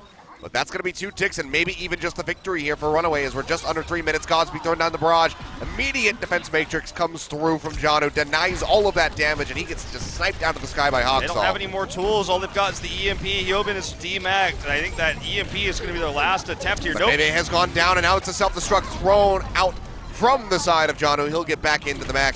And yet again, I mean, 2 CP is going to be the joke that's written in the chat as Killy tries to delay as best as possible, but a sound barrier comes through from Runaway. They're staying in the fight. This might just be it. Bebe, he can't get it in time. Will just be running back on, doesn't get a chance to use that EMP, and that's a completion for Runaway. A lot of time drained off of that time bank, however. X6, they held on as long as they possibly could, but they would have rather not allowed for that cap to come through. The Mei worked really well for them. It was a totally different Mei than what we saw attempted earlier today by Combox on Volskaya. Very more suited for the map, very well suited for the running it down left that X6 is very familiar with on this map. But this again shows why they picked it. They're masters of taking point B. That's the thing that Runaway is so famous for on this map, is taking point B with a good time, because usually of Hoxall's Dragon Blades. We've actually also seen Hoxall attack Mei on this map back in early 2017. Back in like Season 2 promotions, we saw a lot of that. So very much a map that plays towards Runaway's strengths. It always has historically, and as we saw in those last few fights, just so efficient was how Hoxall was able to get the kills. And they switched off the Reaper. Reaper's a good idea, but they just figured they didn't need it, and they wanted to get a better time, and they certainly did. Very willing to switch, and that's one thing that Runaway does better than a lot of teams, including Combox earlier, was very unwilling to switch off of the Mei. It's just understanding when something isn't working and making that swap so quickly. So we are going to see Godspeed on the attack Widow that I was hoping to see versus Hoxall Genji. This is the anime fight I was hoping for, and let's hope it's top 10 here at Kilios. We're going to find out. X6 on the attack, maybe going for that Widowmaker, trying to get those opening frags coming through. See how long Godspeed wants to stick with it. Wasn't really that effective. He shifted the approach of Runaway, but he wasn't finding the hits that he needed to weaken the members of Runaway and deny them getting onto the control point in the end. So it seems like he will be starting things off with this. See how effective it could be. Standard dive defense here with the Ana for Runaway. I mean, straight up exactly what they would always do on this map defensively, so no surprises here. So we're going to watch Cox heal everybody up. The dive coming in very deep, despite the Widow play. He has that nice heal deny coming through, but Jono will be taken out of the mech, and Hoxall jumped on, so X6 coming out the gate swinging. Looking to get in onto the point. Already halfway towards that first stick, but Godspeed. Well, he's going to get slept, but He's not under any immediate threat, and Cox is going to be taken down in the end, but this is at least delaying those shots coming through from the Widowmaker on the high ground. Now that he's woken back up, yeah, that's going to be 2 members going down that he is claiming the lives of. Jono and Bumper both falling under that pressure as this first tick gets ready to come through for X6. Looks like they're just going to give it. Cox is switching over to the Sombra after being under such duress there. Still cool to see him. He gets shot in the leg, but he hits the sleep. He won that fight, but I guess they lost the war. So an even better time here for X6 as they head in with 7 minutes on the dot, going towards point B. We will see the Sombra battle between these two. Let's see how many times X6 runs it down left this time.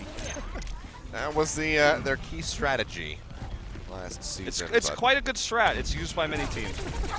It just, you know, you want to give some variation every now and then if the running it down left isn't working. So we'll see how they decide to change things up. Timeboy trying to go forward. That pulse bomb builds up. He's looking for a pick. Enemy pulse bomb comes down, just stuck on the wall. Stitch not going to be finding anything for that.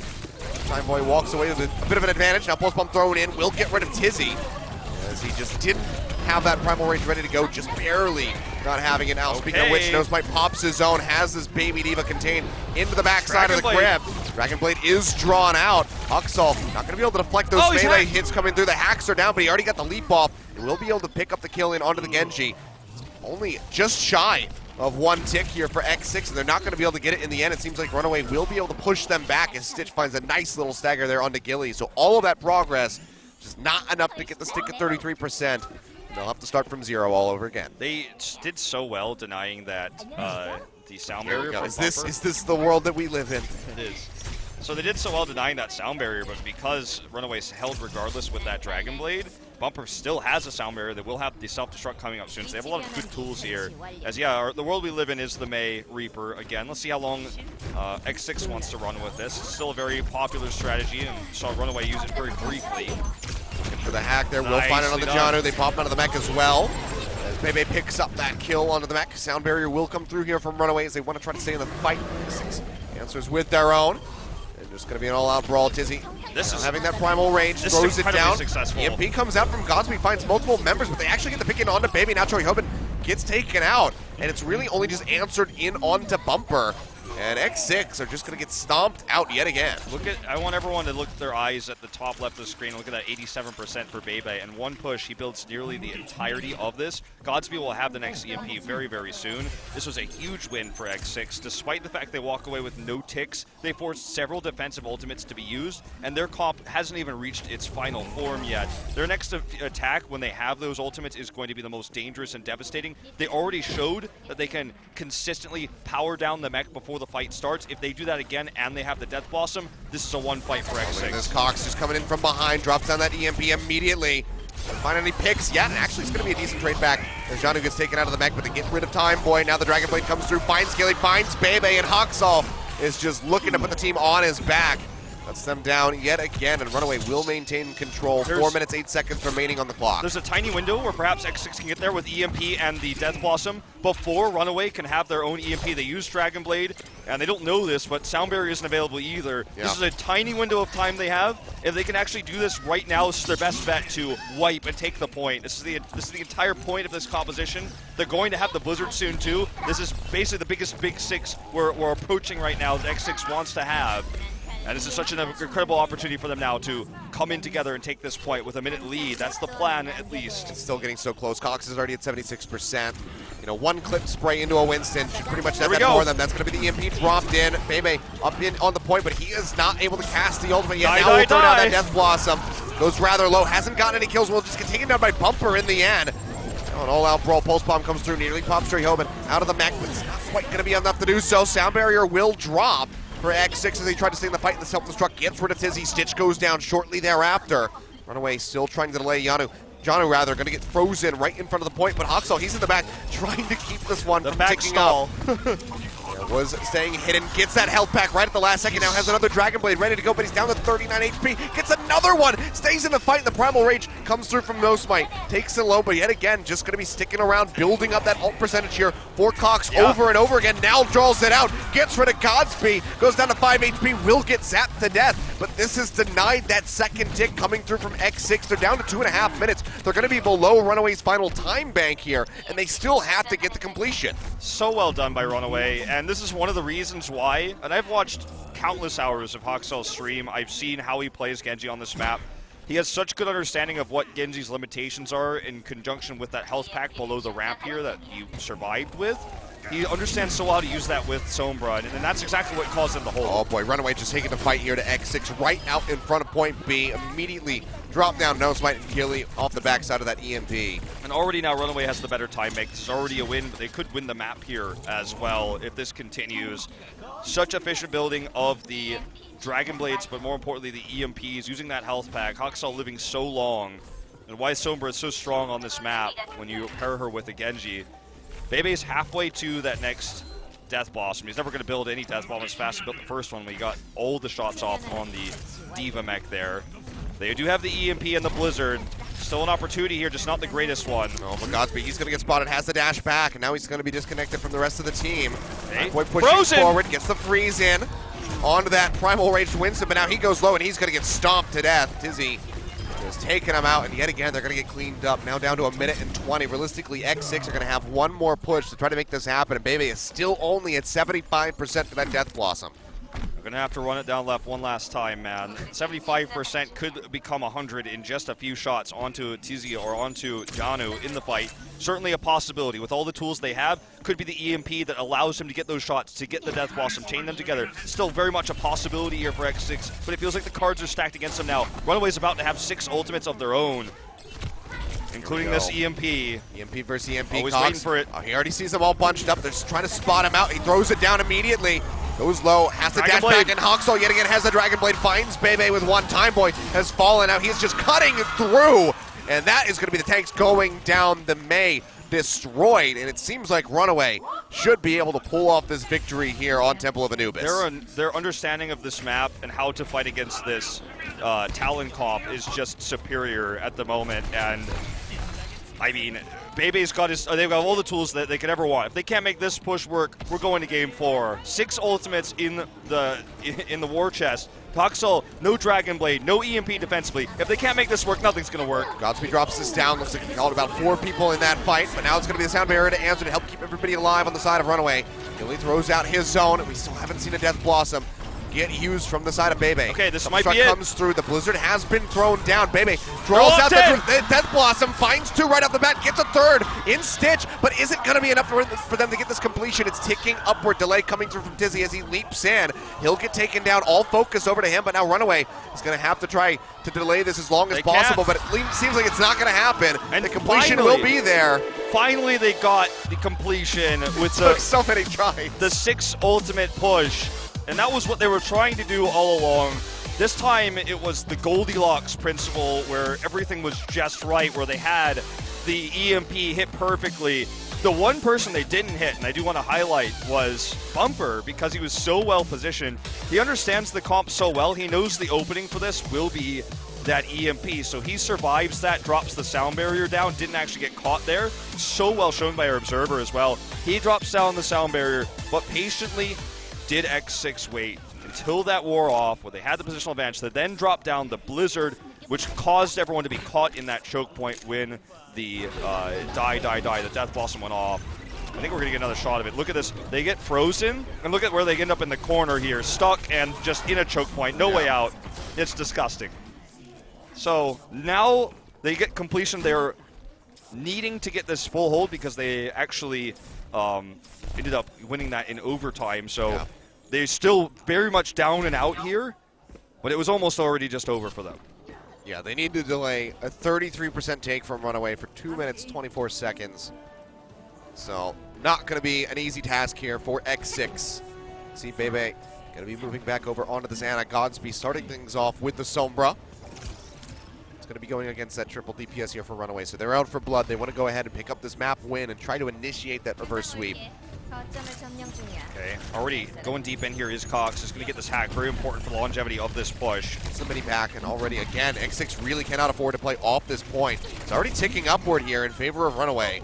So they have to drop back down. Choyobin going in pretty much by himself. As Timeboy will get taken out. Now Smite gets finished off, and that could just be it. They can just get the boop through. They're trying to get the completion, and there you have it. Runaway will get it. I think that was too greedy, how X6 was trying to defend that.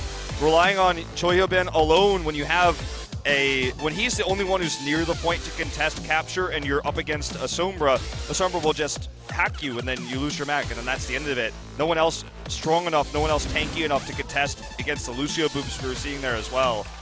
This is the Runaway I wanted to see. This is the Runaway I've been missing all season. And sure, this is certainly not the Season 3, the Season 2 Runaway that made the Grand Finals in terms of who's playing what. But it feels like this might be Runaway's final form with these players on their better roles. Sure, Janu, he's mainly a Lucio player, but he's built a lot of experience now on the D.Va, and it feels like it's worth it to put him on the D.Va. It feels like it makes sense. Cox can flex onto DPSs on soldiers in triple tank compositions. We've seen that from Bumper as well. This is the team on the positions that I think will find the most success for Runaway, and it wins them their first map. Now we're headed to Escort, which is a map that we haven't really seen from either of these teams. X6, not at all this season. You know, they're 2-3-0 victories, plus the the forfeit win handed to them by LW Blue. Runaway have played this once this season versus MVP Space. They picked up a victory there, so we have to see how practiced X6 is going to be, and also what their map selection is going to be. Yeah. So let's talk about this because we have a tactical pause. Headsets are off. Coaches are coming in because. In the past, I feel like the strongest map for X6 in terms of Escort was always the Route 66 option because their dive was so coordinated. You have the ability to then use Godspeed's talent on the Genji here. It seems like Coach is very concerned actually here. But anyways, going back to my point, but I feel like what we saw from Runaway on that last map makes the Sombra pick better for Runaway. Definitely outperformed was X6 in terms of Sombra versus Sombra. Their understanding of Sombra with the Genji comp with Runaway, which is clearly what they're running now with Haksal, is better. So I think maybe you want to try to go to Dorado here instead. Perhaps that is the approach for X6 going into it. That puts Godspeed not on the Genji, but on the Soldier, where he can actually shut down the dive from Runaway at range, where they can put Ana back into the playing field. I think Dorado is the better option. Gibraltar just feels straight risky at this point because we saw Godspeed on the Widowmaker. It was decent, but I feel like that's putting all your eggs in one basket. You don't need to do that. Go to your strengths. Go to Dorado. Again, Route 66 always their stronger map. But with how well we saw the Sombra played today in this series, I'd say you probably want to avoid it because it's such a Sombra map. We're going to see some of these Sombra plays on both sides here, in fact. Big just deny there on that Pharaoh, which was very interesting to see. Yeah, I mean, I actually really liked it because they were trying to outrange and trick the defense there for Runaway, but so well played by Janu that it didn't matter in the end.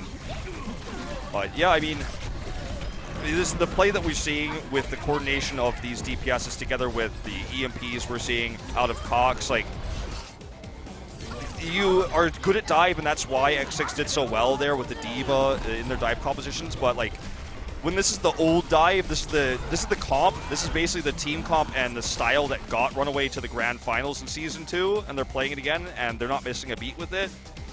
I'd say maybe play a map there. It's not as powerful. Go to Dorado. It's still very viable and very powerful, but Dorado is the better choice. Remember too, X6 played Junkrat on Dorado against Envious. And I'm sorry, I love that Timeboy's just sticking his head basically inside of the air vent. Yeah. That's a little bit odd, but they played the Junkrat on this map. They defeated Envious with it on Dorado. Give him a thumbs up. He's all right. He's just a little bit heated at the moment. So maybe we see Junkrat coming out from them. No Smite pulling it out. It's been a long time. It was a whole season ago in this very round of 8 where they faced. It was the opening match of round of 8 versus Envious where they used it. We're in the opening round of 8 here for Season 4. Maybe they take us to Dorado again. Maybe we see that Junkrat.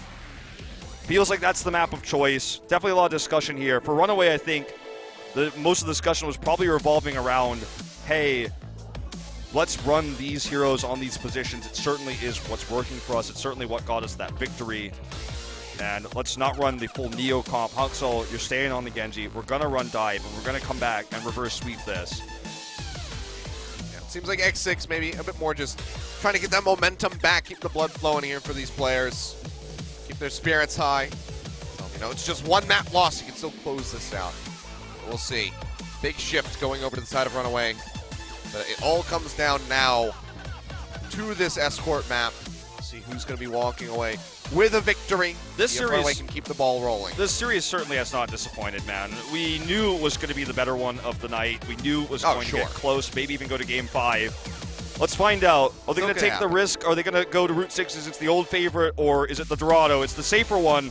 All right. They pick it. Will we see some no smite Junkrat? I'm hoping so. We'll never know. I mean, if you're going to pull it out, I think this is really the time to do so. He's got twice as many charges as he had before. And when you do that Rip Trier in the Foundry, it's going to get nasty. Yeah. And there's plenty of great angles to play around. You could probably on defense just for the, for the start, but we've already seen him play it on attack here as well. You could probably see him get the Rip Tire onto the roof on the end there with its new changes. Yeah, probably. And yeah, as you said, a high ground there. Great for Godspeed. Great for No Smite to run the Junkrat on defense. I think this is the best possible choice for X6. All right, well, let's see if it's going to pay off. They're still at match point, but now it's just 2-1. Runaway trying to initiate that reverse sweep. Can they pick up the win here on Dorado and take us to Game 5, or will their hopes be shattered? Let's find out as we load in for map number 4.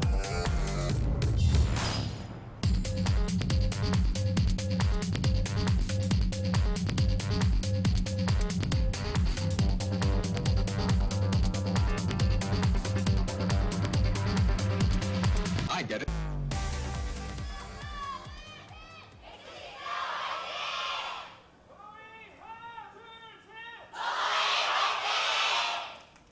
Right, well, reinvigorated are the fans as they finally have that win under their belt. They want to be going over into that winner's match. Don't want to have to try to play a final best of 5 to keep their hopes alive. See what X6 wants to run here. Would not be shocked if they run the Genji dive. Excuse me, that I was talking about they had so much success with on Route 66, because this is not a Sombra map, at least probably not. We have seen her here before, but very rare. So at least you can make your dive a little bit more effective. You have more health packs to work with. And I don't think this is going to be Cox bringing the Pharah back, but you never know. I mean, 25 seconds to go. They have Bumper ready to go with this one as well. Yeah, so Huxel's on the Lucio. I'm a little bit worried about this one. Stitch on Soldier, like my brow gets more and more furrowed the more I look at this. I'm like, I'm not really sold on it yet, but let's see how it goes, because it looks like they definitely want to do it. And it comes down to what X6 is going to be operating with, and it seems like they actually won't be having a whole lot that they can utilize to try to get that Pharah out of the sky, other than Bebe, who has been showing quite a bit of accuracy here. God, the Zenyatta. Threading the needle on those, just trying to build his transcendence percentage as much as possible and potentially get a pick. He's looking for the Pharah here, but God, he even hit Bumper there, but not going to be able to get picks that way. They might have to make a swap here if they struggle, but so far, they've just taken the slow, safe approach. Oh, well, he hears the footsteps. He is just waiting here. In the back. This is a great position. Trying to find an entry point. Once you get into this archway, it's a lot more difficult for Pharah to get shots on the members trying to push the payload, obviously, because they're protected by the archway itself. And he gets spotted. I'm just going to be poking in. So the wraparound from behind as the dive-in comes through. By jumping in. Trying to disrupt everybody. They find Huxel right off the bat, so good opening here for X6. There's the payload. It's not going to be brought up yet, but they can still just go ahead and bounce back and pull Fighting this inside means Pharah doesn't do anything. She can't fire in here. She can't accomplish anything. So fighting in there was a mistake for Runaway, as Cox wasn't able to do any damage throughout the entirety of that team fight, and the cart keeps rolling. And they buy a little bit of time here, X6. They try to get this completion here on the point A, because the Blast not going to be doing a whole lot to knock them away and dissuade them from getting this push. We'll see how Runaway is going to approach this. They pretty much have one more attempt to stop this before A is complete. Pulse Bomb comes through. Actually doesn't have the stick. Fell off or something there. Going to be that weird. That pesky issue coming through. Time Boy just not going to be able to find that one. So Johnny will be able to stay inside of the mech for now as Cox picks up a kill, throws down the barrage. Looking for a target desperately as he just whips around the camera. Well, getting the one pick might have been enough. Yep. Oh, Godsby wants to challenge him in the sky. Will it be unsuccessful, even with this sound barrier? So Dragon Blade essentially wasted here. Tries to keep him in, and Godsby will get taken down, but they fire back and find one in onto Tizzy. Bumper trying to come back through, trying to rejoin the fight. It still has not Bebe gets completion on the 2 point kills. Bebe gets 2 kills here, and no res. Bumper's down. The pulse bump from Time Boy, not going to be finding anything here. Just throwing that one completely wide, but the kills are just one after the other here as Runaway tries to delay, tries to drain some time off that clock, but in the end, X6 do go ahead, they get the completion, they put some more time on the board, and they still have a decent amount of ultimates to use on the Street's face. It's time to switch Stitch back onto the Tracer. We'll probably see Huxall switch back. Yeah, we're already seeing it. So Cox switches over the Soldier. As Huxall can stick with this for a little bit longer while Bumper has the res, then we'll see like a larger switch probably. But I like the fact they put Cox on this hit scan now at range where he is going to have the most success here. 1v1ing Godsby. Tizzy dropping down here from behind. They'll pop the Primal Rage, so they want to go in on a fight here, this Runaway. Boy's just dashing around, building up for another pulse bomb. No res again. And they want to use this res and switch off, so this is so frustrating. Just can't find it. You can see they're shoved all the way back. Second contest coming through, pulse bomb. Again, not going to connect. Time Boy's just not having a good good go of it here on Dorado. Bumper just switches off anyways. He's not even going to use the res. He's not willing to waste more time on the Mercy that's useless here. He wants the Discord Orbs. They're going to be more valuable. So there's an awkward composition here for Runaway as they're trying to like switch off slowly from their old composition with these odd positions they're playing on. X6 haven't really had to invest anything, just the one pulse bomb being thrown down, but now we'll see that sound barrier come out as well as that Primal Rage there from No Smite. Trying to get this payload pushed into point C. He'll find a kill on a Bumper, and that's going to be a good look for them. Stitch going low, tries to run away, but the double kill comes through from Stitch, as you say, having a bit better luck there with those pulse bombs, gets rid of Gillian Godsby. Cox will go down, X6 still trying to stay in the fight, but seems like they're going to have to regroup. They certainly will. Cox and Godsby both have their attack visors. I feel like that's going to be the big factor in this next fight is to, when the Diva goes down, who gets the attack visor off first. Speaking of Divas going down, Stitch will get the remake here. Godsby is going to pop that attack visor, but again, the remake coming in protection here for Janu. Yeah, it's not going to be getting a whole lot. Just kind of chips them away, but doesn't find the kill. Now Huxall coming back down. He'll get taken out mid-air. Pulse Bomb just barely not able to kill Gilly there. Still moving this one forward. A couple more meters left to go. Contest comes through at 2.8. They can get the boot back. That might be enough time, but now we'll see. It's going to be Tizzy throwing down that Primal Rage, but the Discord Orb is in onto him, so he's got to be careful. Pulse Bomb comes through from Stitch, finds a kill in onto Bebe. They'll fire back to get the Winston, but it's just going to be a war of attrition here onto the point. Time Boy, well-timed. Recall keeps himself alive, but has to get out of there. And it seems like he is just going to be hounded down. Stitch has the kill, and they will be halted just shy of 3 meters in front of point B. Very well played. Close call there, but now they can melt a lot of that time bank. And they've really hit their rhythm with this. Huxall's still going to stick with the Lucio, so not actually going to be making that swap. Whoa. Okay, that was just to get the Diva Mac back. I was like, well, I saw Roadhog there for a second. I was like, oh, let's not go crazy here. But X6 does have Godsby in good position now. It's the 1v1 between him and Cox. I think is the most interesting part of all of this is just to see who gets the better protection and who gets the pick, because that guarantees basically better DPS in a longer fight. And high ground is obviously going to be so important. That's why they're fighting over it, and this is the contention point here. Yeah, that's going to be the Transcendence being thrown down by Bumper right off the bat, and Cox drawing out that attack visor, finds Time Boy. Now looking for a little bit more as Bumper gets the kill in onto No Smite, so things already looking very good here for Runaway. They'll just be shoving X6 all the way back towards the spawn. Such a good sound barrier for Runaway. That actually allowed them to control the high ground. That was a call by Huxall. He said, look, we got to get this. I want to take this away from them. I'm going to invest this. Let's just drop it out here. Because even though X6 has a massive ult advantage, they don't have high ground. And Runaway is going to always have the advantage, even without ultimates, with this high ground. So fighting for that was so important. But now X6 is going to have multiple ultimates to use to try to get this completion. Sure, they're not going to have a lot of time left on the bank. But Runaway, they basically have to try to scrap this out, force the overtime, and then hopefully, for their sake, come up with a victory. Whereas X6, they're in a position where they might be able to just steamroll this, and getting a kill onto Cox to open things up. That's a huge opportunity. Going to be very nice for them. Sound barrier going to come through as well. They have a Transcendence to try to chain through with it.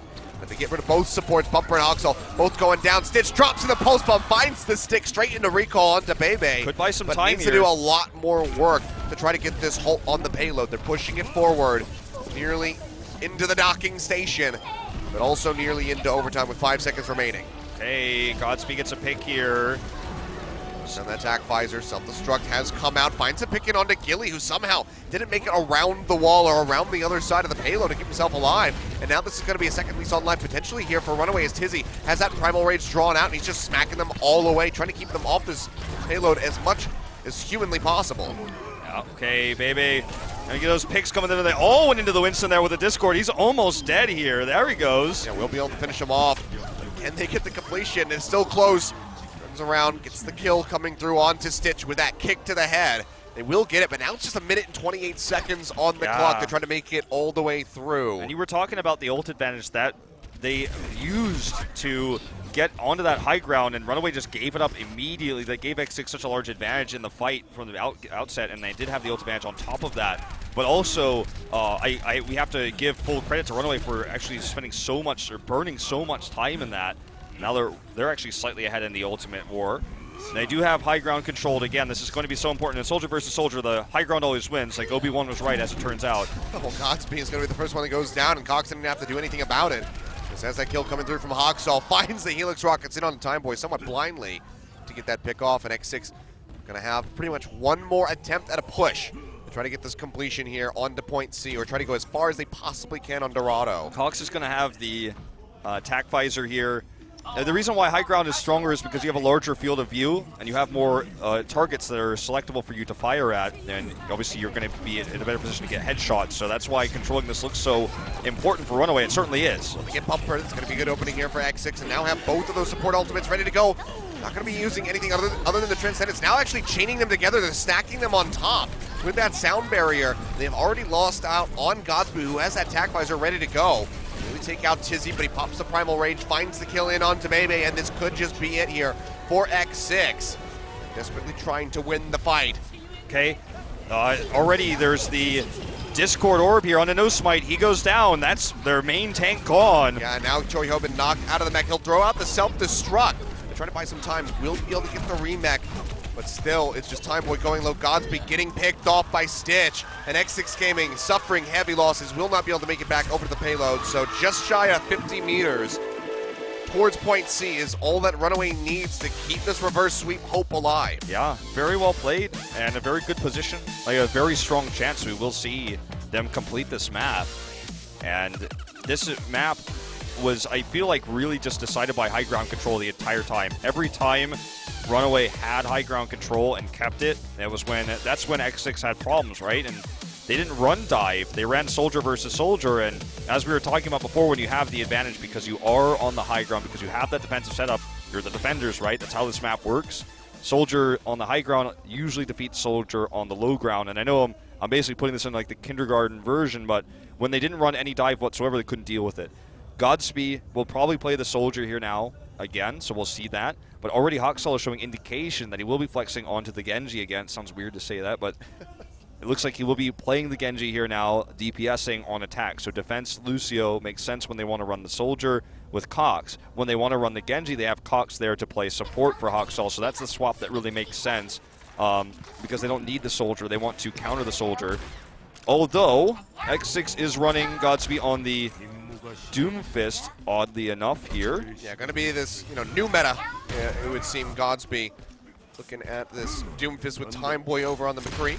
It's the boosted McCree with Gilly on the Mercy, so they like to run this a lot, especially on defensive points like this fountain, like they use it on King's Row. This is the two maps they like to use it on most. So it's definitely a comp that I think will be good against the dive because they will have the ability to use the stuns to actually shut down Stitch and Hawksall when they come in for the dive. This makes me wonder, not to cut you off, sorry, if they're anticipating Cox to be running the Pharah. I wonder, that's actually a good question. We're going to find out very soon that's not the case, but it's still going to be strong against the Tracer Genji, so it's going to be looking for these opening picks. They have the Discord Orb, so even TZ is not safe when he dives in because he will be burst down by the bonus damage coming in from the Mercy. So they need to be very careful with how they dive this. It's very difficult, actually, to play against this type of style if it's done well by X6. He swaps over to that Zenyatta just for that added healing to come through. Time Boy Hasn't really built up much towards that Deadeye. Only just a couple shots really registering for him. Yeah, they're not even going to try to contest the first well, there high you ground. go. I say that, and it's the caster blessing yet again. He finds the double shot on his Stitch to take him out, but very quickly dies after. Godspeed looking to pick up the pieces here. Keeps himself safe and alive, just firing away with a hand cannon in the meantime. They're playing very far back, very safely against the dive, but it's not working out for them anymore. Yep, Kyobin going down. No Smite has fallen. No tanks available here for the side of X6. And this might just be point A taken very swiftly. Yeah, they'll just go ahead and get this completion. Plenty of time in the bank to make their way through the streets phase. This comp can't go through that doorway. It's not going to happen. It's slow. It needs protection. That's why they played so far back against the dive. It's a strong composition, but Runaway countered it once they got into range there, where they couldn't just poke away at them anymore. And I wonder if X6 will keep holding on to this. For the time being, I think they at least want to get one res out of this with the Mercy composition, so want to stick with it for that long. Boy getting jumped on, going to be going low. With the defense matrix. He manages to stay alive here in the end, but we can hear that Dragon Blade gets drawn out, but Oxal's not going to be getting anything for it. This gets taken down very swiftly by No Smite. So loses out on a major ultimate investment. Now Godspeed dropping down to the low ground. Will be forcing out that Transcendence from Cox as he tries to stay alive. Godspeed has the punch to take him back over to safety. Pulse Bomb, however, thrown onto the ground. Will get the kill in on the time point, but the res is there immediately from Gilly to get them right back into the fight. Okay, we have Deadeye available now. Wants to get on the high ground to be able to use it. So important that actually he lives through all of this. Stitch just does not want to allow him that high ground control. In fact, they're going to lose Hyobin as well. Yeah, No Smite just now respawning. Needs to get back in here. Does have that Primal Rage to help delay, but X6 are not having a good time whatsoever on the defense, and they are not changing anything. They haven't used the ultimates yet. Deadeye is getting popped. Yeah, but where? I don't even know where the hell he is. I guess our observer doesn't either. Oh, so he just used it and it swapped. Yeah. Okay, well, this is a huge moment for them. They have the ult advantage. They need to utilize it. Struck thrown in, not going to be finding anything, but Stitch is able to go ahead and pick up Bebe. Now looking for Godspeed. Meteor Strike will keep him alive, at least for the moment. He has a drop in onto the Mega. Just to get that to try to rejoin the fight, and we're already 3.25 meters away from a completion here from Runaway on point B. And they only have to go 49 after that. So looking rather good for them, at least in the long run. Yeah, I mean, X6 are able to fire back, get some kills coming through. Hizzy and Stitch both go down. They get the pop out onto the Diva. X6 had to use basically everything to get this hold. They will have their support ultimates coming through soon, but Meteor Strike and the Primal Rage were burned. Runaway is building up towards those 6 ultimates, and more important than anything else is that Haksal will have the support ultimate with his Dragon Blade available to crush this composition that was once really slow, is now a lot more mobile because of the swap here off of the McCree. Time Boy getting spotted out there by Stitch, almost wins that trade. Knows he has a recall, so not going to be willing to fight that anymore. Yeah. Just trying to find that wraparound. The Pulse Bomb. This is one of the most critical moments because this is the best chance that X6 has to burn time because of long runbacks. They want to keep it here as long as possible. Oh dear, Bebe gets picked off right off the bat. Good opening here for Runaways. They try to get this completion. X6 is able to follow up. Dragon Blade now drawn out. Gets rid of Kyobin. Looking for a little bit more. Has to sheath the blade, but still is able to follow up with the help of Tizzy to get rid of Gilly. A near team wipe coming through. That's going to be the completion onto point B here for Runaway. Now it's just 49 meters that they have to push. X6 have to hold them here or else we're going to game 5. Yeah, not a whole lot of ultimates used there, just the Transcendence, the Dragon Blade, the important ones we were talking about before. Had X6 survived there, they could have burned so much more time, but now it feels like a monumentous task to close out this series right now. Runaway has every tool in the book now, and they have so much time to use it. X6 playing back here, very safe. Looking for the dive in with the Doom Fist to open a pick. Godspeed goes forward, finds Bumper, so that's going to be a nice one. And now they throw down their own sound barrier to try to stay in the fight. Bebe under fire will get taken out by Stitch, however, so even through that shield, it's just not enough to keep the Zenyatta in the fight, and he didn't have the opportunity to use that Transcendence. X6, however, still seem like they're trading up, especially with the kill in on the Hawkstone, but the self-destruct from Chanu just turns that one around, gets rid of Godspeed and Gilly right as an answer. It's like Godspeed is getting the feel of that new Doomfist hitbox, man, and just not getting that pick like you wanted right around the corner on the Stitch there. It's so very close to completion. X6 have to stay into this one. No Smite does have that Primal Rage available to try to keep things going, to try to keep them away from this payload, but it's still 3 minutes on the clock. Sound Barrier Dragon Blade is going to be up in a second, too. They are just looking for that's why we're seeing the camera on Bumper here. He is going to have to use a Sound Barrier early. Haxal's about to have that Dragon Blade. Throws down that Pulse Bomb, finds a double kill. Haxal just dashes into it as if he was jumping onto a grenade to save an ally, but instead just they both lose their lives. So X6 do buy themselves a little bit more time. They lose the Sound Barrier too with this. They don't have that Sound Barrier. Exactly. So Runaway.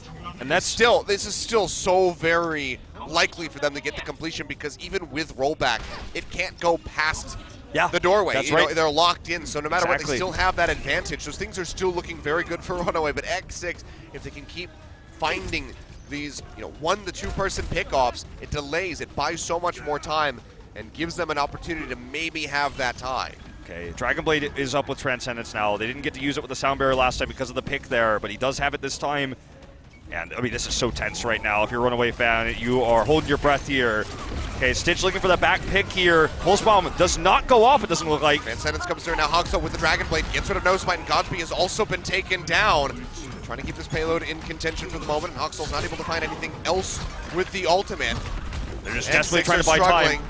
It's going to be the Sound Barrier coming through right as Hyobin gets knocked out of the Mac. And Time Boy, he's just going to get taken down. Cox yet again showing off that accuracy with his Zenyatta. Finds the kill. Self-destruct thrown in Transcendence by Bebe. Pushing forward in onto the cart to try to keep them alive. Hyobin does survive here in Remake, but I don't know if it's going to be enough. He's going to be targeted out. Has that Discord Orb going through, going low. About to get popped out of the mech. Tries to buy some time. Tries to just keep him disoriented as he just dashes around, but he's going to get popped out. He is going to fall, and this should just be the completion as Gilly desperately tries Gilly, to hop here around. comes No Smite. Final leap in from No Smite, but they can all just turn straight in onto him with the Discord Orb. He will go Godspeed. down. Godspeed has the Meteor Strike, has to come back sooner rather than later, but he's not going to be finding kills. He's not going to be delaying, and that is going to be Runaway taking us into map number 5. It's the dramatic comeback that is always said of Runaway, is never count them down 0-2. They will reverse sweep you. They will have the drama, as it's called in Korea. Like, they use the word drama for something that means a dramatic comeback or a moment that is memorable, right? This may be one of the most memorable series of the round of 8. We're only here on day 1. Will they fight back? Haksal and the Lucio for defense. On attack, he pulls out the Dragon Blades. This flexibility, which seemed to be an Achilles heel for the team on control on Numbani, is now actually being a strength for them because they can run so many different types of compositions that suit what their goal is, right? On the defense, they want to have Lucio there. They want to run the Soldier. But then on attack, they have the ability to, so they put the Cox on the Soldier, right? But on attack, Cox, because he's so good at the Zenyatta and can play that support, it gives the opportunity for them to support, have Haksal on the Genji for dive, which was so effective there against Godsby and teammates. So now, game 5, man, we're going back to hybrid here. And it feels like all the wind is out of the sails for X6. I mean, momentum is totally stolen. The entire crowd is cheering for Runaway. The cheers are getting louder and louder every game. Got to keep your mentality tight here, as the map that you pick doesn't work. So now we're heading to this one. Kings Row, Hollywood, Eichenwald are available. See what it's going to be. It's going to be Hollywood. All right. Historically, starting off with this. Very strong map for. Finishing with this, I should say. Yeah, historically a strong map for the Torbjorn that we've seen a lot today. The Orisa they tried to run. So this is something that we saw on Anubis might come back here. I can't contain my hype, Achilles. I mean, this is more than we could have even asked for. Sure, we wanted game 5, but the story of this series is so great. And Runaway has bringing it back, man. The full series, the full set. All right, can they complete it, or will they just get right up to the gateway and then be shut out by X6? Either way, as you said, momentum going to be in the hands of Runaway. They want to carry this forward. One thing that feels worse than getting shut out 0-3 is getting reverse swept, especially when you're about to be looking at a winner's match. One more victory from there to get you into the playoffs. X6 do not want that to happen. They want to try to stop this, turn the momentum on its head, and shut Runaway out. And Hollywood is going to be their last opportunity to do so. You can see the players jazzed up in the booths, ready to go. As we just apparently had maybe a very slight little bathroom break for some of these players. Yeah. Very excited to see what the composition of choice will be for X6, because I think we can very nearly fully assume that it will be Haksal and Lucio on defense, Haksal with Cox on the Soldier, and then Haksal and Genji for the attack for the dive. I think that is going to be the setup, just like we saw on Dorado. But for X6, again, this is their map pick. Will we see the Orisa? That's a big risk. But maybe it's what surprises Runaway. Maybe that's what gives them an extra edge here. It all comes down to this one. All right, Hollywood the final battleground here for us. X6-Gaming potentially getting reverse swept by Runaway. Let's see if they can complete this. This room will absolutely erupt in applause if it does. Otherwise, X6 are going to make their way into the playoffs right here, right now. Let's see what happens as we load up for the final map of the night. Let's go to Hollywood.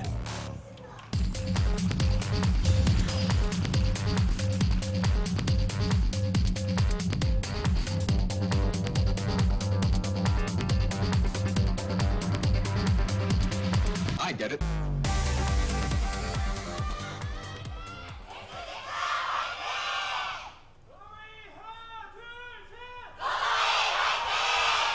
There you go.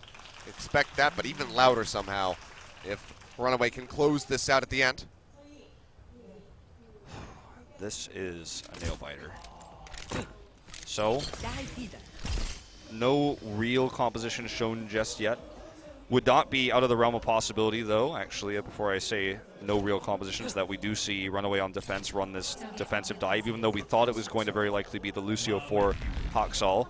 You can run defense dive here with the Ana, is very strong on this map. What did he just throw over there? Is Lucio a litterer? Oh, was that just the railing that fell off? He's throwing his like casing when he reloads. You know what? He should dispose of that properly, in the proper waste receptacle. It's Hollywood. It's already covered in garbage anyway. The movies coming out these days, I'd have to certainly agree with you. All right, so dive with Timeboy on the... oh, actually, this is a no-smite Junkrat triple DPS. Never mind. Okay, I thought he was trolling. This is real. This is a Junkrat that I can actually get excited about. Yeah, it's no-smite, man. The original OG Apex Junkrat with the Doomfist dive here. Very difficult to pull this one off. He is up in the face of everybody on Runaway, but that is a risky position. Yeah, finds the kill there on a Stitch right before he dies. His bumper claims his life, but they get rid of Tizzy. They mob John out of the mech as well, and things are looking rather good for X6. Godspeed leaping forward, trying to find the lockdown here onto the enemy Lucio. This feels rejoining the team instead. This feels like the no smite special where you see the triple DPS Doomfist comp, you surprise Runaway, you get the early picks, and it's so risky, it's so greedy, but when it works, God, it feels so smart, it feels so intelligent. You get those opening picks, you trade the Junkrat. Yeah, he goes super far in and he dies, but he helps secure you 3 kills, and he's got a short run back because this is an attack on point A. He rejoins, Godspeed cleans up. And will they run this all the way to the end of the line? If it keeps working, sure, but probably they'll switch, but they have such a big time bank now that switching feels like something they don't even have to worry about or consider. Yeah, they can just keep this one pushing forward. You can see he's chipping away. Can't maintain 100% uptime on that defense matrix to deny these shots from coming through, and he's just got the angle. He knows this one. Yeah, I mean, it's funny that it just feels like it's spam, and you're right, it in fact is, but it's a good angle to spam at, and it's where he's going to build up for his big ultimates here. Going low, though. He'll back up, staying in the fight, throwing down that trap as we see that boost come through in onto Tizzy, but he's just going to get focused out, has to leap out of the fight. So much damage that he has to respect. They have a res available. They want to hold on to it for the point B completion if they can. Might be a bit of a pipe dream considering how much further they have to push, but they have all these incredible tools and the... Oh man, this is hyper aggressive here. That's going to be the Meteor Strike actually being called in. He's looking for it. He's trying to decide if he wants to be aggro, but probably not a good idea. He's just going to go ahead and pick up that health back, keep himself alive at the moment. Here we go. Riptire will be coming through. He's trying to find an angle. Doesn't quite make it onto the wall. Now will. He drops in from behind, and actually he's not going to be finding the kill. Stitch kills it with the Helix Rockets. And this is Stitch on Soldier, mind you. He hasn't played too many hours of this one in his career. Normally the Tracer. The wraparound pops that Tac Visor. Will be focused on by Choi Hyobin there with that defense matrix, but also does force out that Transcendence from Bebe, so not going to go unwarranted there with that Tac Visor usage. Oh man, so many picks coming, and this comp has to get consistent kills because it can't win longer fights, and they have just been able to do that consistently. Again, it reminds me of Lijiang. Not going to find any pick there onto Timeboy. Has the Deadeye ready to go, and No Smite is just keeping the doors contained. This is a cap. What are they going to do? Okay, they send in the solo... last second contest. Yeah, that bomb is just going to be sending it flying, and that's going to be the completion in the meantime. They'll use the solo res in onto No Smite. Maybe a bit of a mistake as that Dragon Blade comes out, but Haksal, yeah, he's just going to find one for his trouble. So actually just perfectly fine usage there by Gilly. Once we saw those doors contested, like you said, you and I both knew, man, that was a cap. No one's getting out of there when Junkrat's flinging his explosives. And this is the runaway train right now, man. X6 is out of control with this. We're even going to see Haksal switch over to the Zarya here. And we're going to see, wow, Zarya Reinhardt, actually. This is feeling... Too late to pull Kaiser off the bench, I guess. Yeah, can we just sub him in mid-map, please? We have need of a Reinhardt player. We'll see how Tizzy's going to fare with this one. Another Riptire is available. Looks like he's probably going to use it right now. I mean, they have almost 5 ultimates ready to go as Bebe gets very close to this Transcendence. We'll now be having it. The shields from Hoxall are definitely helping mitigate a lot of the damage that have caused so many picks to happen, but won't be able to mitigate all of this damage necessarily. Oh, they don't know where it's coming from. Popping around the top, not going to be finding anything. So the self-destruct will find Stitch, so actually kind of hurts them into that self-destruct. But as I say that, Janu finds 2 for his own trouble. Bebe and Godsby will be taken down, but the res is available there from Gilly, so brings him back to life and keeps his payload moving forward with just under 4 minutes remaining. Okay, Fire Strike gets rid of the Doom Fist. Yeah, that was really important. This little pick off there comes through as No Smite still just sieges away. This is intense. Just going to back off here, try to get the high ground now with this Junkrat. The comp is certainly losing its utility over time here as Runaway has the better position. They can fan out here at the end, so getting those opening picks that have caused them to win all these fights is much more difficult now. So let's see if Hoxall is going to get a good Graviton Surge. He's lived long enough to make that happen. Looks like they are going to try to coordinate a pick once again with this Doom Fist, but such good positioning here from Runaway is making that impossible so far. Well, that's going to be the boost being thrown down here onto Tizzy, who does have that Earth Shadow ready to go. But seems like he's getting all turned around, goes dangerously low here. Graviton! Shield up, Graviton Surge is thrown in. And actually doesn't even have to use the Earth Shadow, can just hold on to this one for an extended period of time as they just sweep right through X6. His Fire Strike. Hot knife through butter. His Fire Strike hit everybody. Yep. He would have built an entire Earth Shatter if he used it, I suppose. Pretty damn close. I mean, now they have self-destruct available, and finally the train here that was off the rails is He's trying derailed. to get a pick here. Yeah, I think he's probably going to switch after this. If he can even just get it around the corner, he's just not even going to get close enough.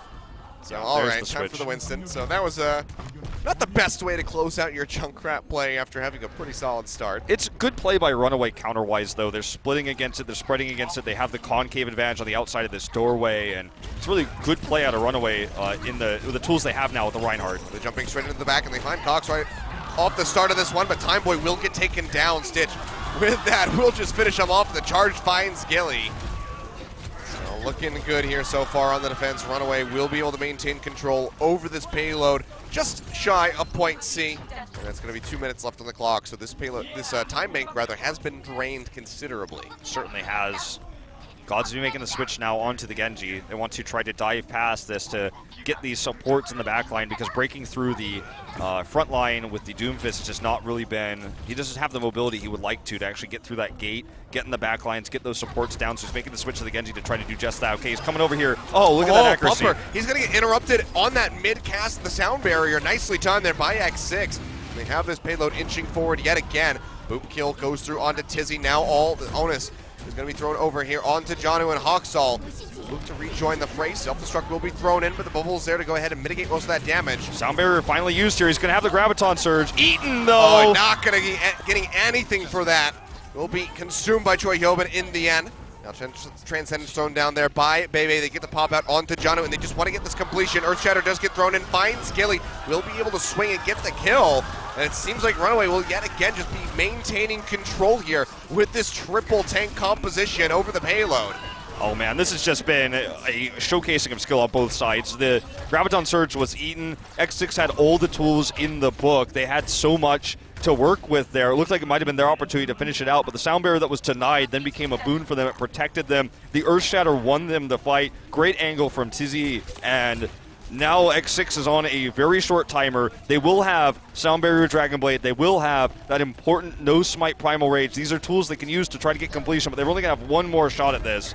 That's their last chance. See what they can make of it.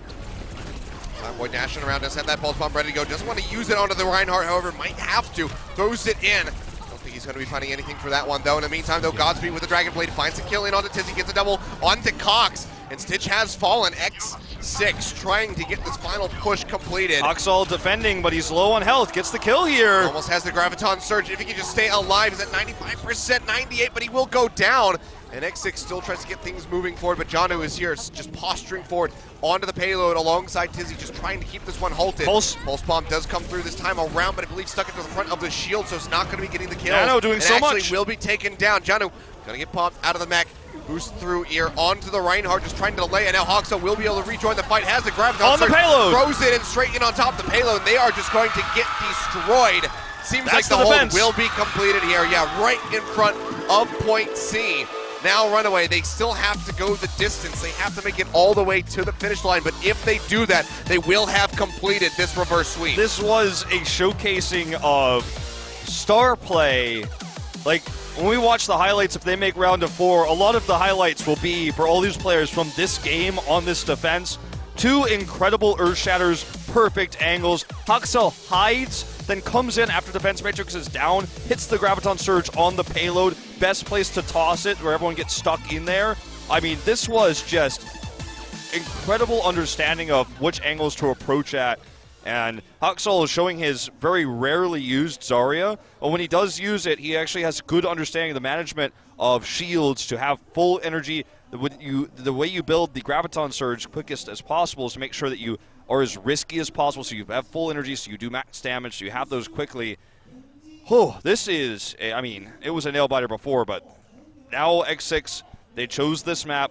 It looks like they want to continue to use this pick-oriented composition, at least with the Winston this time, though, with the boosted McCree. Found mixed success throughout this series, and others as well. It's been very inconsistent for them. Hoxel's going to have a drink of water here. It's been a tough series for this guy who's played so many different heroes, so many different roles. Is back on his home hero of Genji. X6 is set up to play the longer fight. They have reses available. It's not the all-in with no smite on the Junkrat. It's the 2-2-2, albeit a Lucio-less, unusual version of this. It's something that X6 has found success in the past with. As mentioned before, not always, not consistently. This is going to be it, man. All down to Runaway's final run here.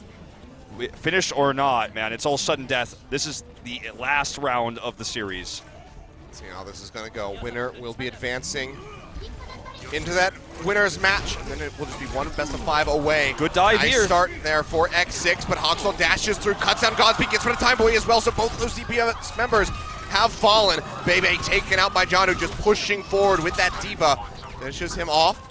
Overall, it's going to be a pretty broad exchange on both sides. Several members going down on either team, but already the first hit coming through here, and Hoxel gets rid of Gilly, but Godspeed rejoining the fight, gets rid of the Genji.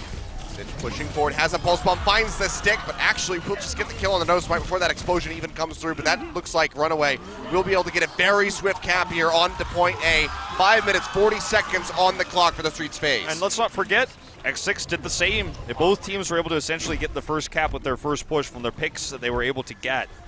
And even though this is a great start for Runaway, it's not necessarily the end. DZ wants to get another pick here onto Gilly to prevent a res from being available, but is unsuccessful in getting that pick. The crowd, again, you can hear it, you can feel it. They're all on Runaway's side here in the studio. Everyone's cheering against X6. But this is not over by any means just yet. Okay, building up for a lot of ultimates are Runaway. They're going to have the Dragon Blade soon. She's so many incredible Dragon Blades throughout this series. And it will be there with both support ultimates potentially available there for Snare. Did they want to wait for the contention point at point B before using that?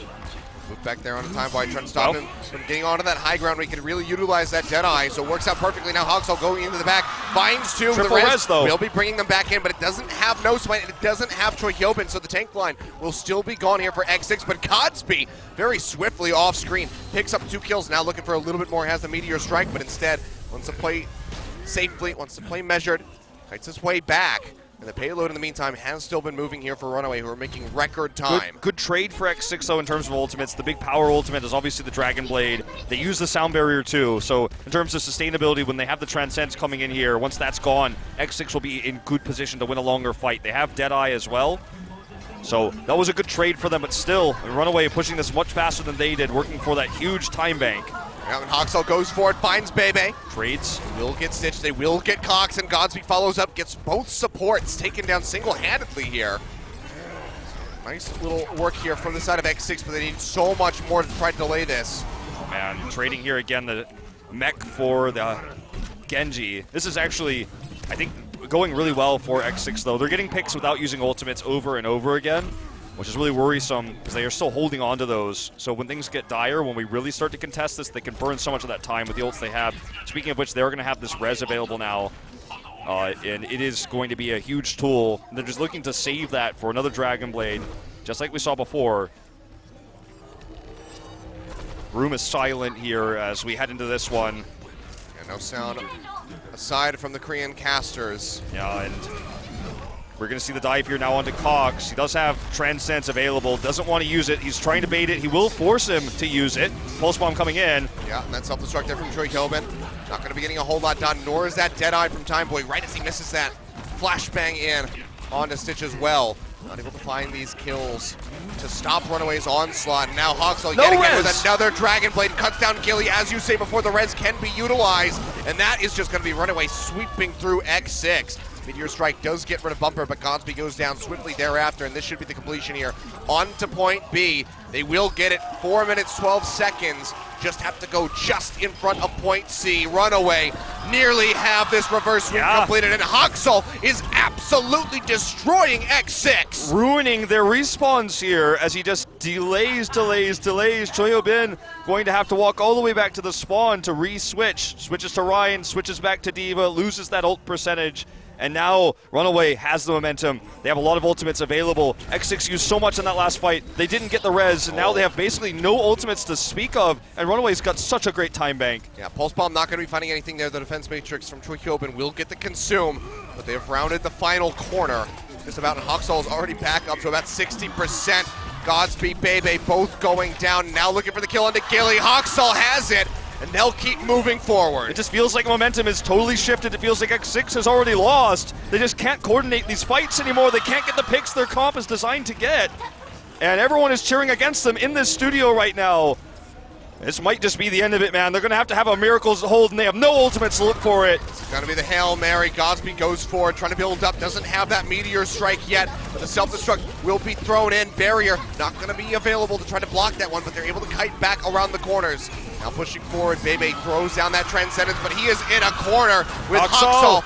Gets punched into the air with that uppercut. Now Hawksall pinned in. Will be able to get himself out to safety, but it's 3.46 meters away from completion. Runaway nearly getting the reverse sweep. If they can get the boops off, that might just be it. All focus now in onto No Smite. Oh, there's the boop. Coming through. They get the boop. Gilly pushes back forward, tries to keep this one in contention, but for how long, I don't know. Godspeed goes down. They get the boop yet again. Timeboy trying to keep this one going, but it just does not seem likely. Choyobin comes back in right at the last second. Dashes around, Mech going down below half HP. Seems like he's going to get popped out. He will. The boot back comes through, and Runaway, they have done it! They get the reverse sweep over X6, and they will advance into the winner's match where they will likely face off against Lunatic High yet again. We're right above their booth right now, and I can feel the ground shake as the runner comes in, jumps into the booth. Everyone is jumping up and down.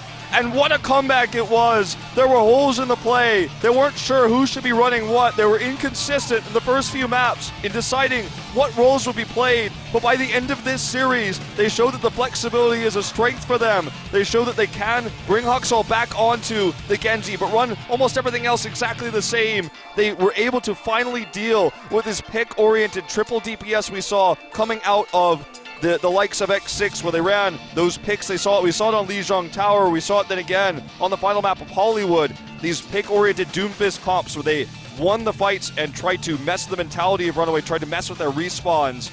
But they finally were able to come through. Very impressive defense there on Hollywood at the end of things with the Zarya coming out from Hawksall. So well played.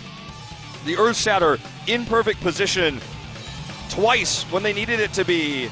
And we could be as critical as we want as to the early part of this series for Runaway, and we could be critical of the position swaps. We talked about them, but yet again they come up with a win in that dramatic fashion they're so famous for, and I think that's the extra factor here, because for X6, the entire crowd is cheering against them. They lost momentum game after game, map after map. And it's tough to play well when everyone is screaming when you're dying, and you can hear the ground, or you can hear the crowd, you can feel the shake of the studio as everyone is stomping and clapping.